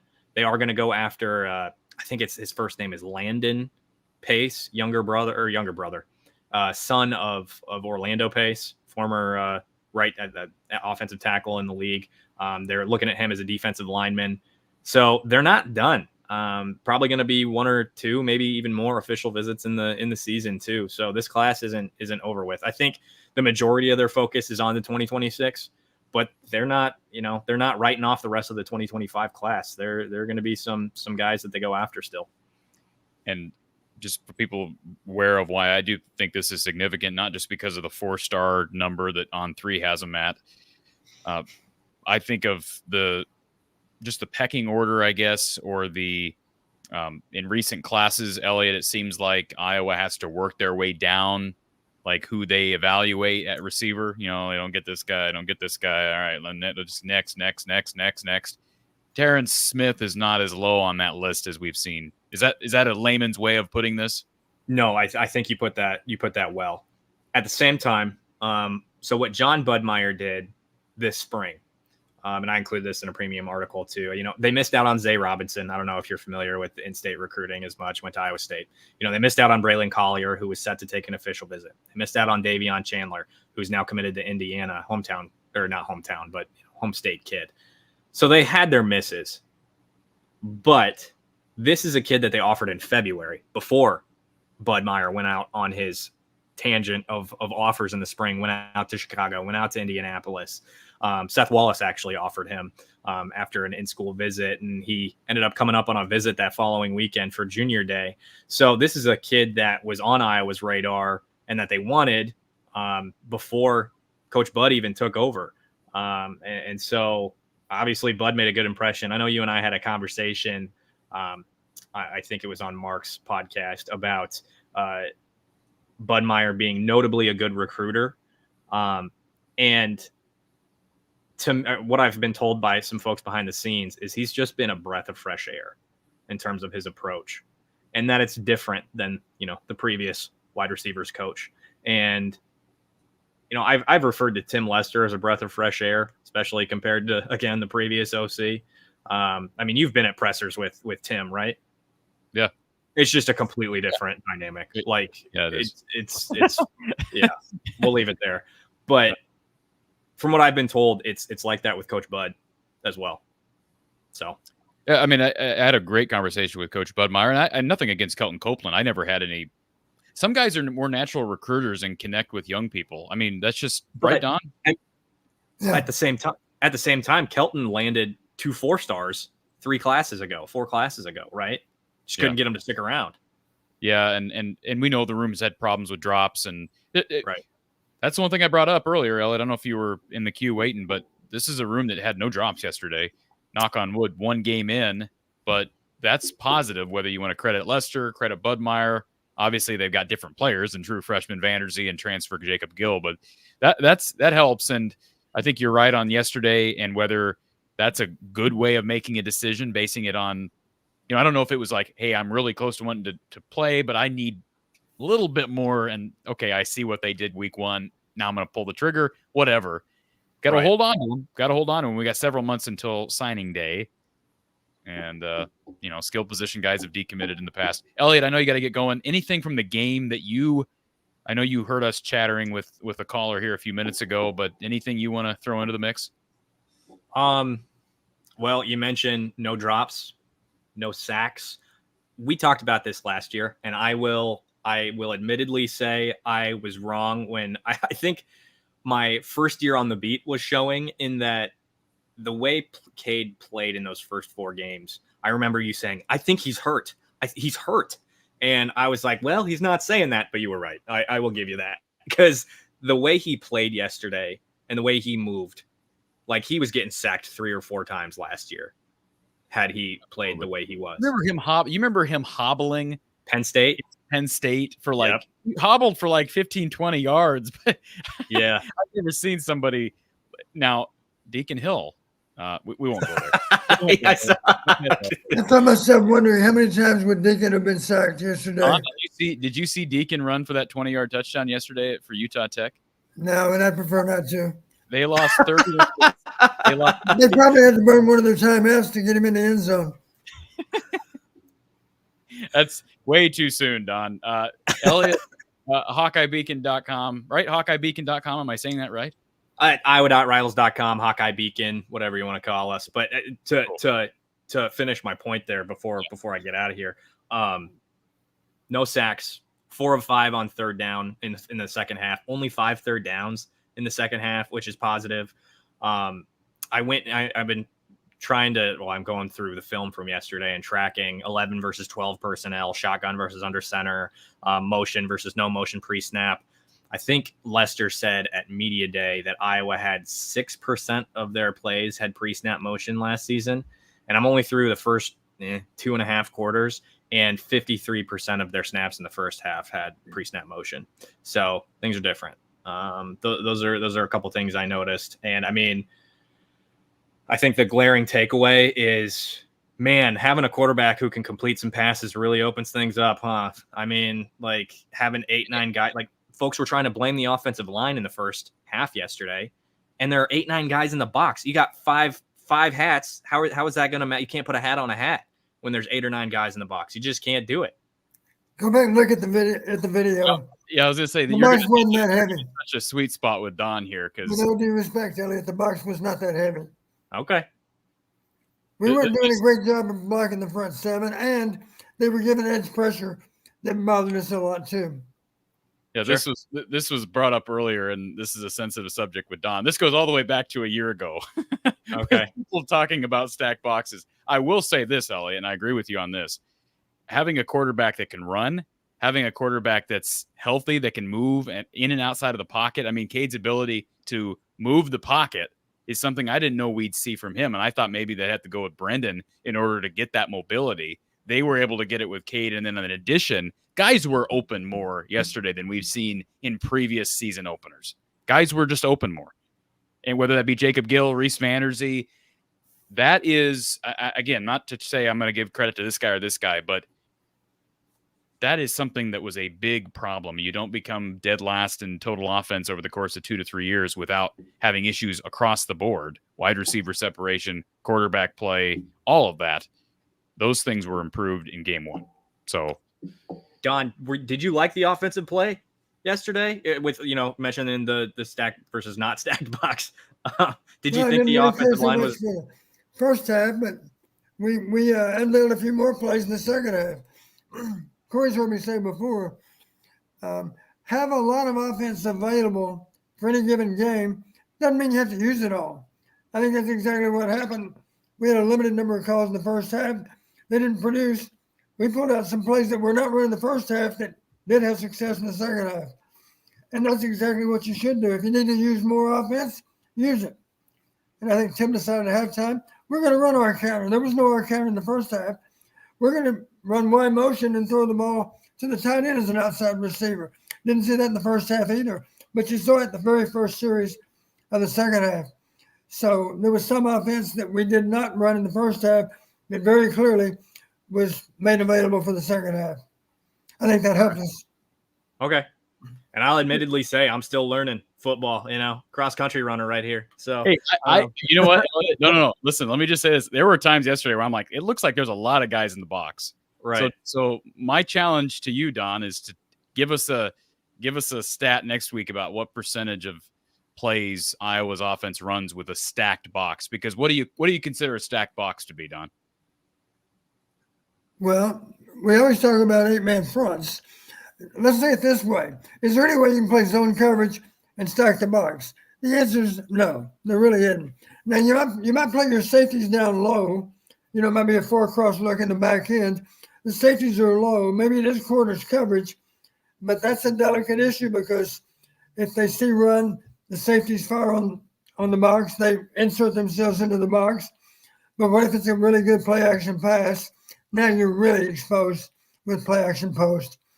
So that's the challenge of playing that kind of look. Typically, if you stack the box, it means you're playing man coverage. You know, man or man free.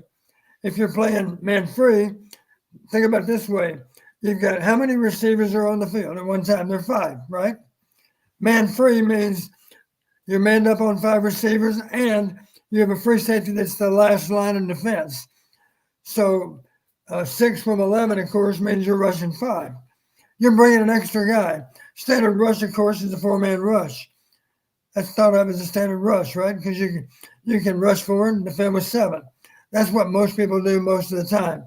But if you want to heat up the quarterback a little bit, bring an extra guy, and now you can play man free and be sound, or you can just give up a zone. Most people don't feel very comfortable just giving up zones. And then if you really want to go out, of course, you're going to cover 0. Now you got 5 guys manned up and you're bringing 6, right? And then if you want to be really creative, bring 4 from a side. You're bringing 6, but you're not bringing them 3 and 3. People can block 3 and 3. They can't block a 4th rusher, typically. That's where you get into advanced football, is bringing 4 when you can only block 3. That's a problem. Real quick, I just want to read this comment before I let Elliot slide. When the OC is in the booth, they can see when the wide receiver gets open. Much harder to see separation when former OC is on the sidelines. Just seeing Tim up on the sideline, and I'm watching on television. I'm not there in the press box, Elliot, but the Big Ten Network shows Tim up in the box. That just makes me, as the inner fan that I am, that just makes me feel better. Just seeing him up there just makes me feel better. It's like, we actually have an offensive coordinator now. Like, you know, another thing that'll make you feel better. How many offensive coordinators in the NFL do you think are on the sideline? I promise you there aren't many. They're upstairs where they can see. Yeah. Well, that's hopefully that Brian learns from that, because I do think that was part of his issues. Elliot Clough of Hawkeye Beacon, Iowa.rivals.com. Follow him at Elliot Clough. And Elliot, we always appreciate the time, sir, and your intel on recruiting. We'll chat with you again, probably over on Mark's channel at some point here soon. Sounds good, Corey. Appreciate you. Got to give a shout out. One more thing I saw in the chat that just got put up. Brian Allen was awesome yesterday. Brian Allen was awesome. And that's something that I'd heard behind the scenes a little bit too. He's really matured, really, really bought in. Somebody asked during media day, who's going to be that next feared pass rusher? Might be Brian Allen. Thanks, Elliot. Appreciate it, sir. Yeah. No, I agree with him. Brian Allen was good and brought him in on third down plays and took Aaron off the field and brought in some different looks. And I think they're 7 deep right there right now, at least based on what we saw, not to read too far into one game, Don. But we talked about 6 guys. Could they get to 7? Could they get to 8? I like Brian Allen as number 7. Jeff Bowie's been hurt, unfortunately, again. And then Luke Gaffney got some time late. Maybe somebody else will emerge. I think they've got 7 guys they can run, and that's enough. That's enough. Injuries aside, that's enough, I think, to Well, a good point relating to what you said. I think most people would say if we have 6, 4 of them, in theory, are outside rushers, and only 2 of them are inside players. But when you get into passing situations, what's wrong with taking out those big guys that play on first down inside and putting in 4 defensive ends that are across your entire front? Now you got really active rushers sitting inside and outside. Absolutely. And in that regard, our 2 starting defensive tackles, even if they don't have a true valued backup, maybe we can simply give them a little bit of rest on passing situations and put in our 2 backup defensive ends and have all 4 defensive ends out there at once. That's not a bad plan. Let's go back to our Iowa Smokehouse call-in line. Thank you for calling Iowa Postgame with Coach Tom Patterson. Who's on the line? Hi, yes, this is Brian. Hey, Brian. Thanks for being so patient on hold. I know you've been on for a while. Yeah, no problem. I understand. No problem. I just got a couple of quick little comments, and and one go on defense. Two players that I thought played a great game, and I think they're future stars. And I know both of you guys will like this because I know you both like these players. Was Brian Allen and TJ Hall. I thought played tremendous in their, TJ for his first, game as a starter, beginning of the season, and Brian, I just think just played excellent. So I think they're down the road future stars for our defense moving forward. So.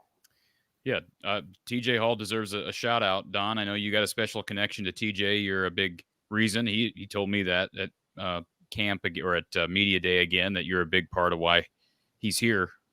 People don't know his story and his dad that played for you, but I thought he was really solid. And I don't know why. I'd have to go back and look to see why John Nestor was on the field when he got beat deep. It was pretty good coverage, but it was just a good play made by the receiver. Did we see, was that just a personnel thing there, or was that, did TJ come off the field in favor of John at one point?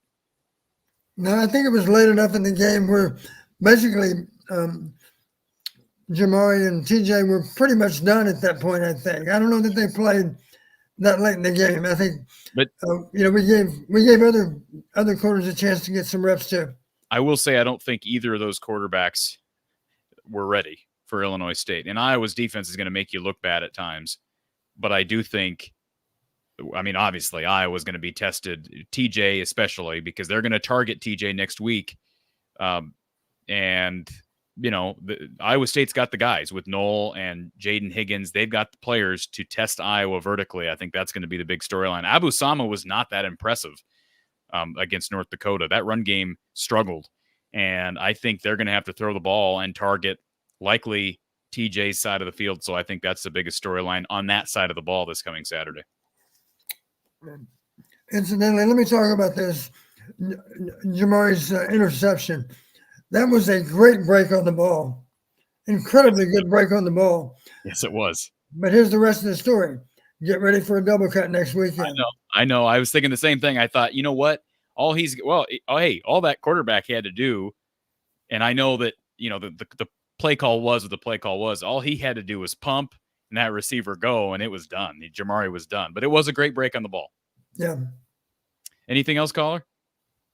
Yeah, and to add to what you guys already talked about with the wide receivers, I think what I saw yesterday, and obviously you had two guys not even there. I think we can say that the wide receiver room as a whole has taken that turn to the going up. With what we saw with those two, Gil in his first game and Reese, then you get Caleb and Seth back, and if we can hopefully add another receiver or two there, plus then we get our commitment today from that receiver. I think the wide receiver room is finally taking that turn to the up, moving forward, moving up. So absolutely, and really let's hope, caller. Let's hope that with the Tim Lester effect, all of these guys will be just better than all of the guys in previous years. Like, they should be able to get more out of everybody on the roster, and not everybody's going to be a starter, but hopefully Jarrett Bowie continues to develop, and Seth Anderson gets better, and Caleb Brown is a different player than he was last year. Hopefully all these guys just continue to push one another. And Don, a guy like Reese Vander Zee coming in as a true freshman and putting up numbers. Look, these guys are teammates. I'm sure they're friends, but that should give those two guys, especially Caleb, who did that to himself, getting suspended for game one, motivation to come back better, come back stronger, and beat Reese Vander Zee or Caden Weegan out for that other wide receiver spot. Hopefully that's iron sharpens iron. Exactly. And one question I didn't notice, I don't know if you guys know the answer. Was there anything with Logan Jones? I don't know if he played or it looks like I didn't see him hardly at all in the second half. It was the Tyler Ellsbury looks like did mostly the center stamping, but I don't know if Logan was even out there or not out there or. I'm looking at I'm looking at the participation chart now, and it looks like 65 or 64 was out there. Oh no, I'm sorry. 64 is Leighton Jones. Don, was Logan out there? You mean at all? Well, I think he was out there, wasn't he? Yeah, he was. I don't know when he came out, but he definitely didn't he start the game? I'm sure he did. Yeah, they had his name on the graphic. I guess I wasn't paying close enough attention. But let's see here. Participation. I'm looking at the why am I not seeing his name? It's got to be here somewhere. I'm just missing it. But yeah, he was out there, caller. I don't know if how much he played in the second Yeah, half. I thought I saw him out there, but then I go, did he get hurt or wasn't that playing? Since we had trouble moving the ball, they went a different direction. I didn't know. It seemed looked like Tyler played mostly all the second half. So yeah, I'm gonna find his name here, but yeah, he's 65, isn't he, Don? Yeah, they never mentioned. We didn't get a lot of information out of the sideline reporter, but I didn't notice. Certainly, the announcers didn't say anything about him being injured at any point in the game. Caller, I appreciate you being here and for hanging on hold for so long. I know it's I know it's a challenge. So. No, one quick thing. I'll get off. I don't know if your guys' I know mine was heart was going when that in the first half when we were down. I don't know if we were in the red zone or not or close to it, and Cade threw a pass, and you can clearly see he knocked it off I think it was Connor Colby's helmet, and when it popped up in the air about 20 feet, and oh no. That happens, Don. Any way to prevent that from happening? Well, I slowed the TV down to really get a look at that. And that was Colby's helmet, as I recall. Yes. Here's my note. I did just find Logan Jones on the participation report, so he did play. Here's the note I made. Ball carries off stationary O-line helmet. Sometimes when you see that happen, when the ball goes off of an offensive lineman's helmet, it's because the lineman moved at the last split second, and then the ball carried off the helmet. In this case, the helmet hardly moved. So I found myself thinking, Cade, you're not that tall. You got to be sure that you are throwing between players because you're hard pressed to throw over them. There are all kinds of quarterbacks that have done great things. Drew Brees is a great example.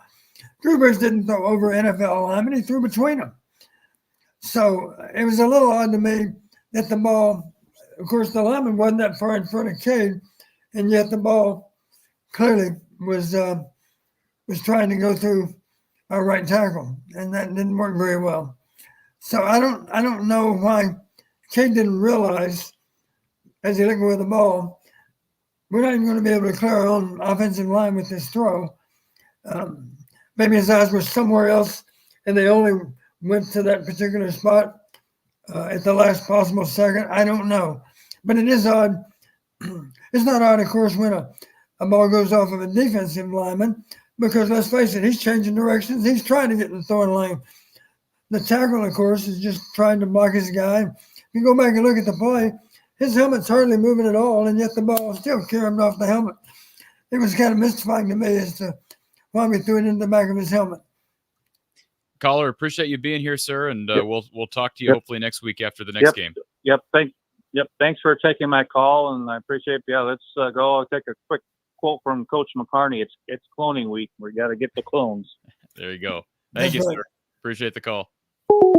Good stuff. Absolutely. A clone week, Cyhawk week creeps up on you having been the second week of the season. I'd love for it to be during rivalry week towards the end of the year, but it's not. And it is what it is. It should be interesting. I'm feeling good. We'll talk about that here in just a second. We've got one final break as we head into the home stretch of our show here with Coach Don Patterson. We'll be back after a word from our sponsor. You're watching Iowa Postgame with Coach Don Patterson. Chasmium believes every young athlete deserves a shot at greatness. By making data analytics accessible and easy, they provide a new way for coaches and athletes to improve their game. Chasmium's digital scoring app, all-in-one stats, and chart software enable teams to quickly and easily find new ways to strategize and harness the power of data. Join Chasmium in revolutionizing the world of youth sports with tools that make a difference. Schedule a software demo or sign up today at chasmium.com. Chasmium, where sports technology sparks victory. Really excited to talk to Don throughout the season ahead about Chasmium, one of our partners this year, because they are working hard, especially with high school analytics, but changing the game of high school baseball, high school softball, and their software very much groundbreaking in the high school sports stratosphere. So excited to have them as part of the show this year. We're going to go quick fire on some comments and then take our final caller of the day, and that's Corey, who's on hold. So, Don, let's go quick fire on these. First of all, Brian wants to know, do you think actually having a passing attack will force teams to play legit instead of stacking the box every game? I think we addressed that earlier.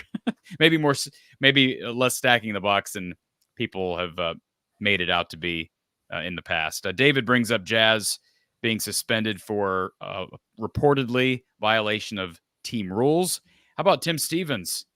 Says Drew should have had the 59-yard attempt on 4th and 2. He was ready to set the record, the Kinnick record. All right, Tim.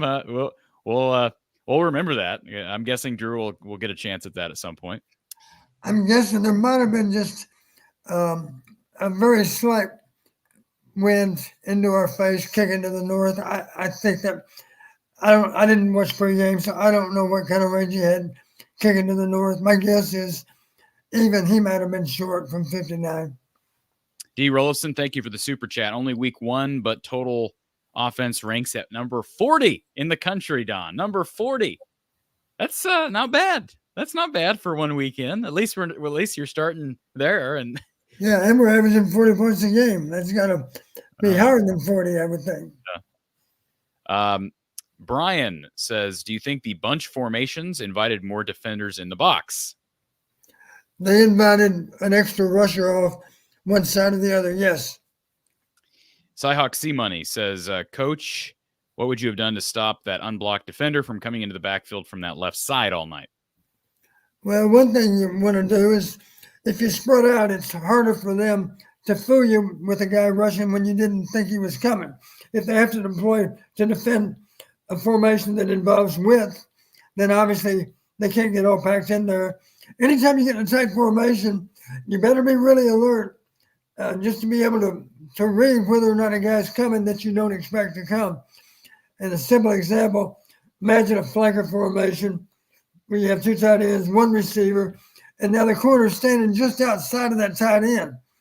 It's not hard at all for them to say, hey, this time, Joe, anytime you get a nub form, what I used to refer to as a nub formation, nobody wider than a guard, tackle, tight end, go ahead and bring him. You know, and I mean, how much damage can you do? There's no receiver out there. There's no receiver for me to work underneath. I think I'll go ahead and rush. So when you get in tight formations, you're inviting extra rushers. And it's hard to know when they're coming because they're lined up not very far from the ball. Gronkos, if I'm pronouncing that right, Gronkos, whatever. Thank you for reminding everybody. Hit that like button, folks. Hit the thumbs up. It's very simple. Doesn't cost anything. Just hit the thumbs up right now. Got 200 people here. I'm almost 2 hours into the show. And we're going to be wrapping this thing up here about the 2 hour mark. So thank you for reminding everybody. Please hit that like button. Thank you for the super chat, Brian. Do you know why teams don't use stand-up tight ends more? Just leverage? Good question. I don't know. You know, it worked well for us. It worked well for us because nobody else was doing it, and we had a better idea of how to do it, I think, than anyone else did. So it was effective for us. If you can be a little bit unique in your approach to the game, sometimes you can gain an advantage. I think we did with the stand-up tight end. And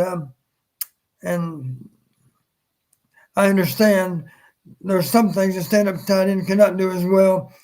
But I simply would say this. I know a lot of high schools in Iowa back in those days were standing up their tight ends. When a coach came to me, I always asked him one question: are you going to throw to your tight end? If you're not going to throw it to him, then for God's sakes, don't stand him up. If you want him to be an active part of the offense, absolutely, we can talk about that because it can give you some advantages in terms of run and pass. So it worked for us. I think if somebody tried it now, it would work all over again, frankly, because, again, people don't know how to play against it because they haven't seen it. Yeah, that's true. Brian, thank you for the super chat. And Seth, good reminder. He says smokehouse sausages are fire.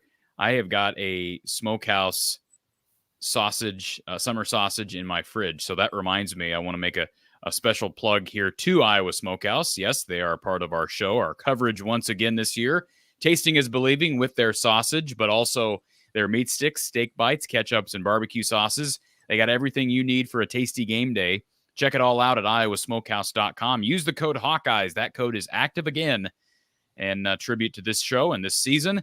Use the code Hawkeyes for 15% off your total order at iowasmokehouse.com. Tasting is believing with Iowa Smokehouse. And get your free quote on auto, renters, homeowners, boaters insurance, everything, life insurance with Brad Van Meter down at State Farm. And you don't have to live in the Des Moines area to benefit from his personalized team and his hardworking team down on Fleur Drive in Des Moines. Give him a call, 515-256-6480. You can also visit him online on the interwebs at www.bradvanmeter.com. That's www.bradvanmeter.com.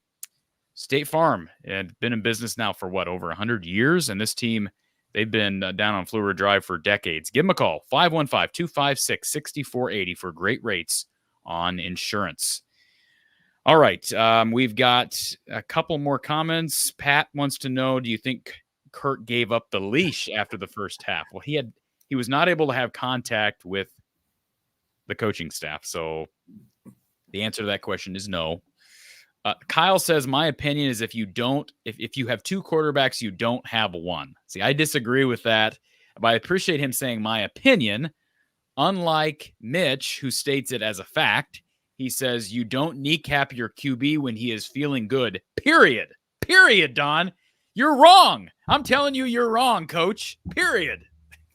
Maybe I'm exaggerating Mitch's tone when he says this, but it's just a statement. It's not an opinion. It's a statement. If the score's 33-0, and you put your starting quarterback, I don't think you're kneecapping your quarterback. I agree.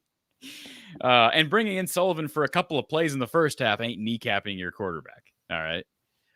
James says, what does the wide receiver room look like next week with Brown back and if Seth Anderson is healthy? I think those guys got to be battling probably with Caden Weegan, because to me, you play your best three guys, and Weegan's the only guy. Did Weegan have a catch yesterday, Don? I don't believe so.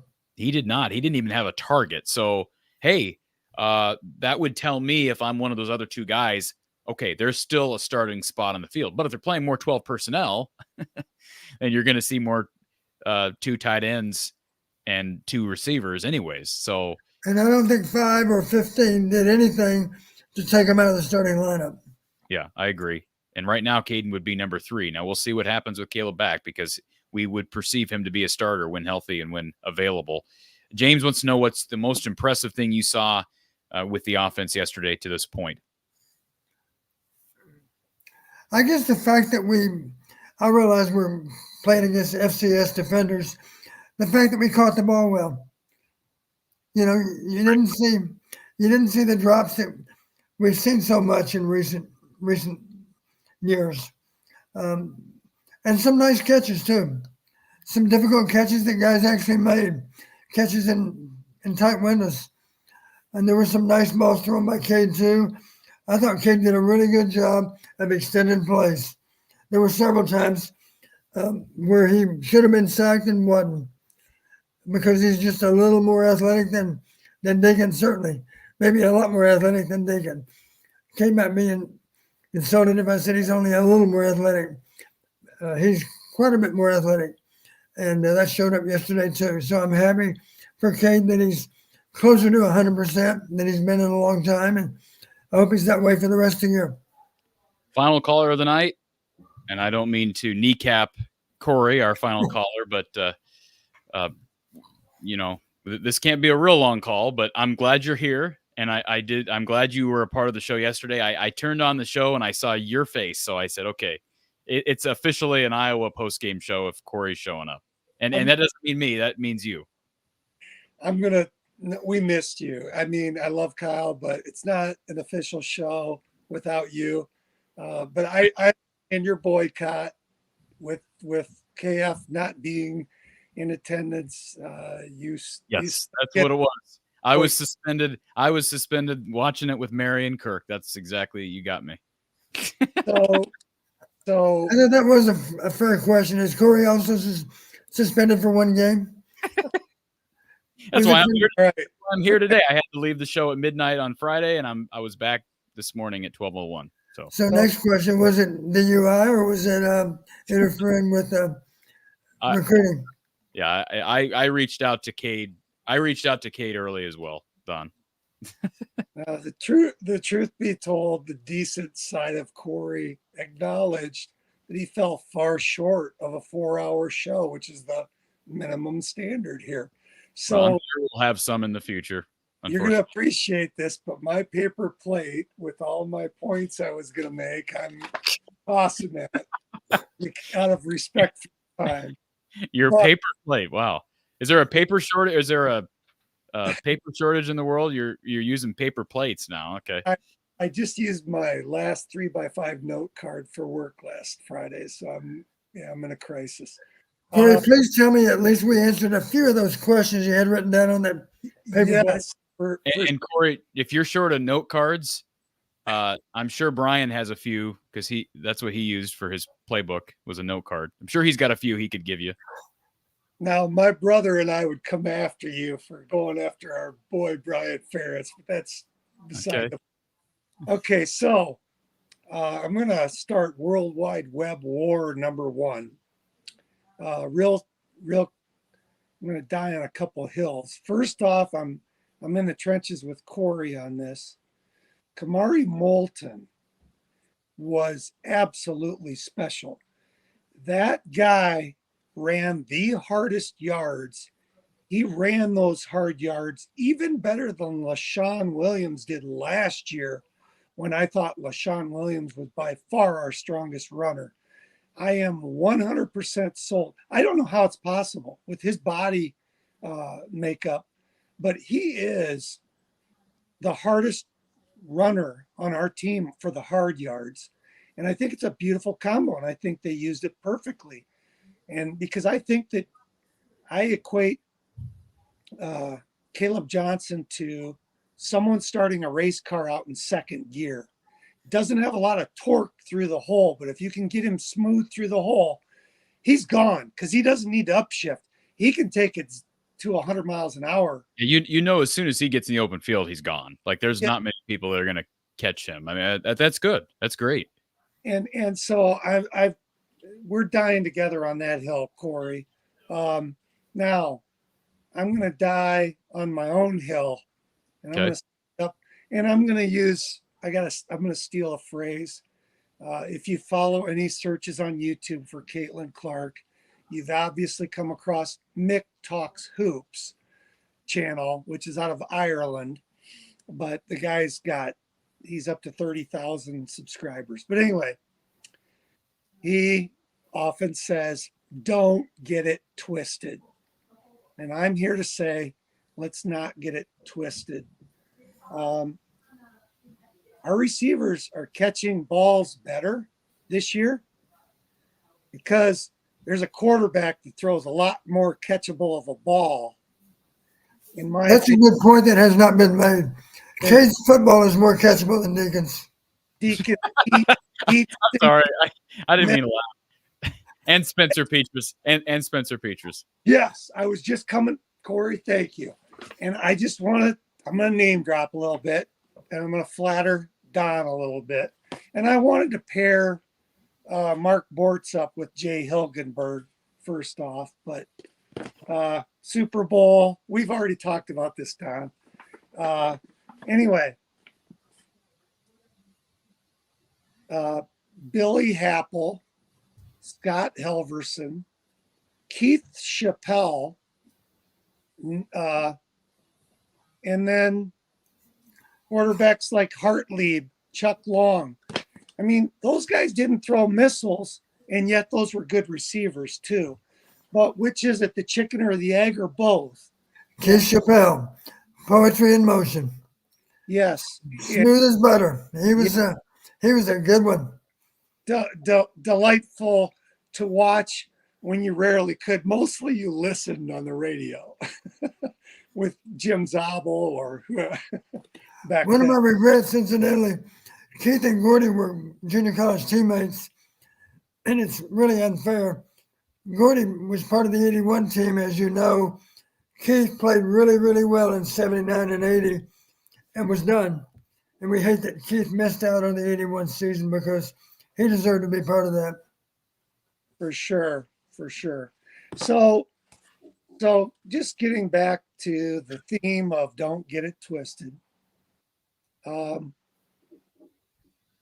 want to argue with Corey a little bit here, or just bounce this off of him on Cade's mobility and how he wanted to look at the other option because of a mobility factor that might pair well with this new offense. That's not the only reason, but go ahead.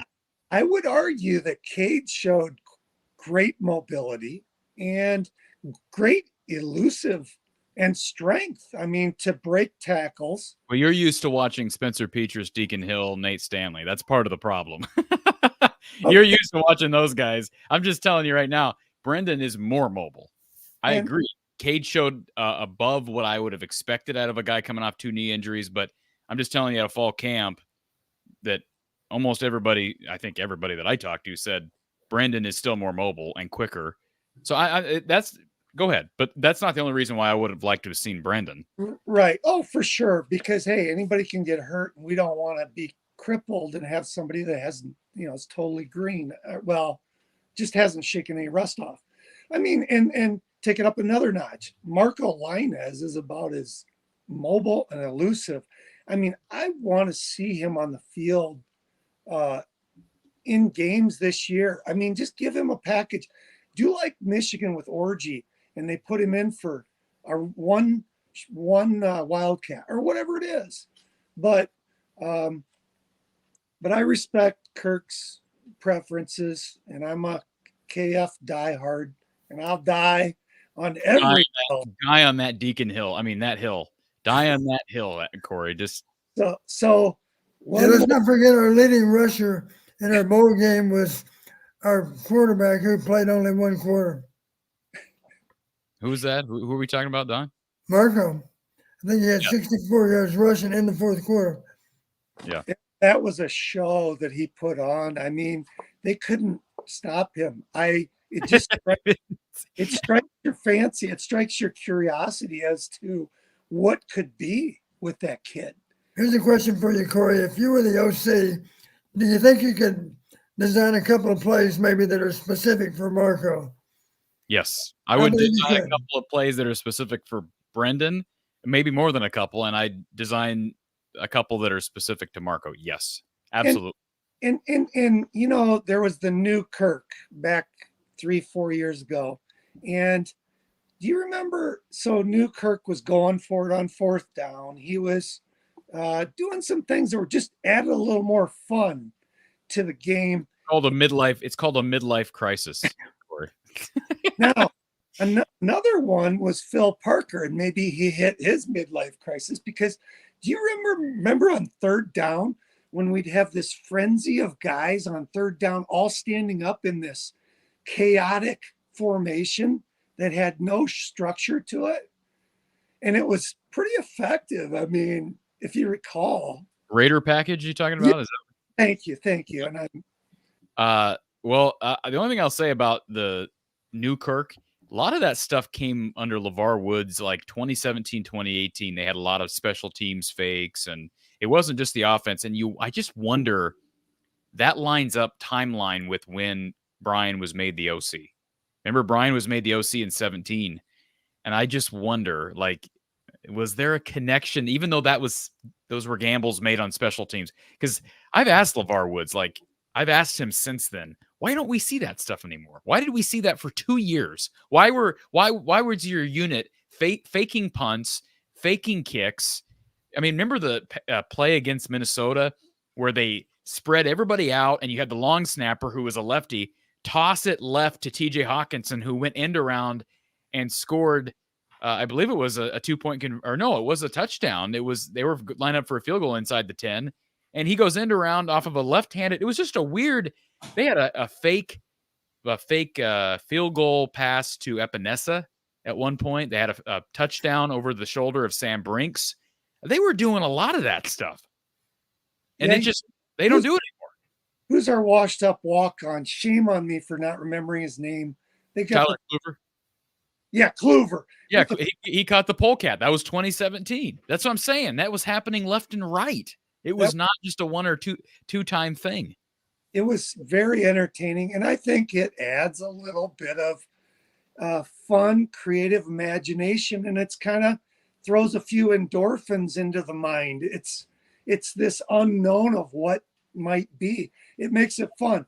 You do make a good point, and I would, if I had to bet, I would bet that Patriot way, no nonsense, militant type structure and straight laced. Maybe Brian brought that tone in. Well, I was more so thinking that, and I'm just extrapolating here, I was more so thinking that perhaps that lined up with Brian's tenure as OC, and it was just kind of like Kirk was riding a high. Like, my son's the OC. Let's just well, I don't want to, I'm trying to use a phrase that's appropriate and not, you know what I'm saying? Like, pedal to the metal. Let's just throw it all out there. Brian's here. My boy's the OC, and let's go. Let her rip. I don't know. Maybe that's totally off. I'm just surmising. But it really made for a fun period of time because it was the unexpected, and Don can appreciate the unexpected. I mean, it's just something that people aren't expecting, and it makes it fun. It also makes it a challenge to deal with. My last let's don't get it twisted. Y.A. Black was double teamed, and I got to look at the film, but he handled the double teams, and his name deserves to be mentioned, because if it wasn't for him taking all the double teams, Graves wouldn't have had 3 sacks. And Graves even mentioned that. And a credit to Graves for being a great team player, spreading the love. But my last, I'm going to end with this. RVZ, Don. Do you picture RVZ? And I want to contaminate the context of this question with 7 Got 6, Marvin McNutt, 2009, Michigan State, where he left everybody at Michigan State looking like this. Okay. And when he ran that slant, now Marvin was about the size of RVZ, I think 6'4", 200. Marvin on Twitter said, "Oh, I wasn't that as good as him as a sophomore." That's Marvin being modest. He's a great guy. But my question is this, from a tactical standpoint, is there a greater use of that 6'4" guy on an outbound 50-50 ball sideline pass for the touchdown? Or is that an opportunity for that inside slant? And now you've got a tall target that, say, a shorter quarterback like Cade can see him in the end zone on like a quick hit slant. Or is it a mix? I mean, what's your take on how to best utilize an RBZ, a guy that may not be a speedster and may not get the greatest separation, but he can make a good break, get a little bit of separation? Do you see that best used as a 50-50 sideline pass, or do you see it best used unlike an inside slant that such as Marvin McNutt beating Michigan State in 2009, or a mix? But how do you best use that guy? And I'm talking goal line to get the touchdown. And Corey, I'm going to let you slide and let Don answer that. Thank you for being here for both shows. And I will be back after the game on Saturday. So it won't be Kyle and Don. It'll be Corey and Don. So Corey, and Don. So anyways. In disarray. So thank you for bringing order back. Corey. Appreciate it, sir. Don, you have an answer to that regarding your prototypical X, as they call them? Well, a big receiver should be effective on slants. And you heard me earlier talking about a bang route. A bang route is just a deeper version of a slant. You can go play action. You're familiar with RPOs. RPOs sometimes an option is to throw the bang route in behind the linebacker if the quarterback is convinced that he can do it. So I think any inside breaking route makes sense for a big receiver like Reese. Other possibilities, of course, let's face it, there's a real place if you're tall, assuming you can really become effective with your releases.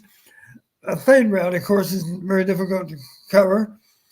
And for that matter, if you're covering a tall receiver on a fade route, if you're covering the guy, then you simply throw what you're familiar with, Corey, the back shoulder fade. You throw the ball behind him and outside, and he reacts to the ball. And, of course, the defender has no idea that you were going to throw back shoulder because you can't defend both. If you can defend a fade route, you can't defend the back shoulder. And that's why it's so effective with a tall receiver in particular. One of the impressive things about that pass that should not have been thrown, there were other people that should have had a better chance at the ball than Reese did. And yet Reese went up and got it. And it wasn't even in a convenient place. It was more over here that he got it. It was like he was picking something off the grocery store shelf. It was up high. He just reached up and grabbed it and pulled it back. Yeah. I was going to say it's like when you play with a bunch of little kids, and they're jumping up here like this and you just, what I'm saying, right, Don? It kind of gave you that feeling, didn't it? Yeah. He took it away from him because after all, it was meant to be his ball. So was it meant to be his ball? You think it was intended for him or was it intended for Luke? Like I say, it was not a great decision and not a great throw. No, when that ball went up, I would have said the odds of them getting it are about the same as the odds of us getting it. Yeah. And we were fortunate that they didn't play the ball well, and Reese did. That was the difference in the play. Folks, we're speaking about RTI Threads because they're a bunch of Western Iowa athletes, and we'd love to see Reese Vander Zee on that list. We may have some news on that here moving forward. We'll see. But definitely check out RTI Threads selection. Aaron Graves, Jacob Gill, a couple of guys who had great performances yesterday. Aaron Graves was a man-child inside. Carson Shire, Zach Lutmer, players of the future. Check them all out at rtithreads.com. Complete apparel for all those guys. And I don't want to forget about the super chat from Pugmaster. He says, Corey is the next Jim Zabel. Mark it down. Okay. Thank you, Pugmaster. Do appreciate the compliment. Do appreciate the super chat. And Tim says, think Weegan would have scored on the punt return even without the block in the back. As in, was it necessary to touch that defender? I think he would have scored even without that block in the back. I don't think that made the difference, but that happens a lot. Sometimes those illegal blocks in the back, they don't really impact the play as much as you would think. If all those blockers would just understand, even if you don't get a great block, if you just kind of get in the way for a split second, a guy like Wishing can be gone. Yeah. So don't feel like you have to clip a guy. Don't push him in the back because last time I checked, there are 8 officials out there and they're all looking, and the odds of one of them seeing you are pretty high.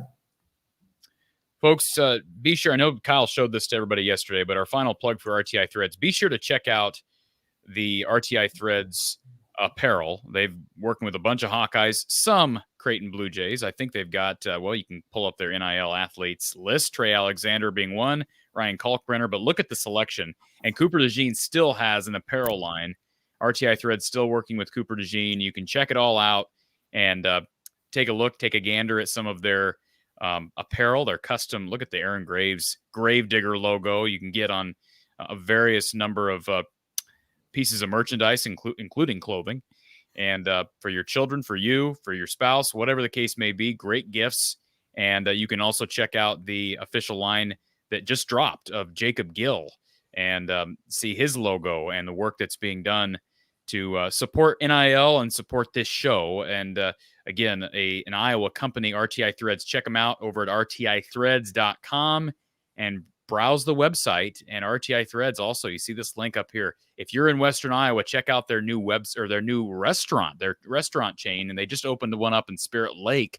I'm going to hit that up here when I go up to Okoboji here soon. Bob and Ellen's. So great stuff. RTI Threads is a great company, and they've been supporting the show now. Going on 2 or 3 years now? Great stuff. rtithreads.com. Don, thank you for being here. I know you put in a long series of shows, couple of shows, and I will be back with you next week for the Cyhawk game. I will not be at Kinnick for the Cyhawk game, but I'm sure it will be loud. I know you'll be one of the people that will be making it loud. So thank you for your expertise. And what better way to finish our show by maybe a final plug for Iowa State? Any parting words on a Cyhawk game that has potential playoff implications down the line? These are a couple of teams. I know Iowa State didn't look great at times against North Dakota, but this is a team that has received some preseason talk regarding the 12-team expanded playoff. Certainly Iowa's in that conversation as well. This could be a game that has implications late in the season. I think so. I just know the recent history, of course, it's really highly likely that it'll be a one-score game. We need to anticipate it's going to be a fight to the finish. Anything on our part, any attitude that's not along those lines is the wrong attitude to have, because I really believe Iowa State's going to show up and they're going to represent well. We better do the same. I'll say it that way. It's going to be another tight game, I'm afraid to say. Do you have a score prediction or, oh boy. This is an Iowa State team that can stretch the field. I mean, this is an Iowa State team that does throw the ball effectively. And here's a guy who's matured a lot in Rocco Beck since the last time Iowa saw him. And they caused him problems, but this is an Iowa State team that can get the ball down the field. I'll go 20-17 on the strength of 2 long-range field goals. I think Iowa wins by more than 3 points. I think Iowa wins by 2 scores. Great. I'm going to say better tonight. I'm not making my prediction right now, but I think Iowa wins by 2 scores. Well, and let's not forget, you are in the Hawkeye of the Storm, so you have a better idea than I do of what's going on with the Cyclones. Well, the game will be in Iowa City next week, and myself and Coach Patterson will recap it here from the Hawkeye of the Storm Iowa postgame with Coach Don Patterson. Coach, it's been a pleasure as always. Thank you for taking the time on a Sunday. Pleasure's all mine, Corey. Folks, for Coach Don Patterson, I'm Corey Bratta. Another season of Iowa postgame with Coach Patterson is here. Keep it locked right here. Subscribe, like the video. We'll talk to you next Saturday.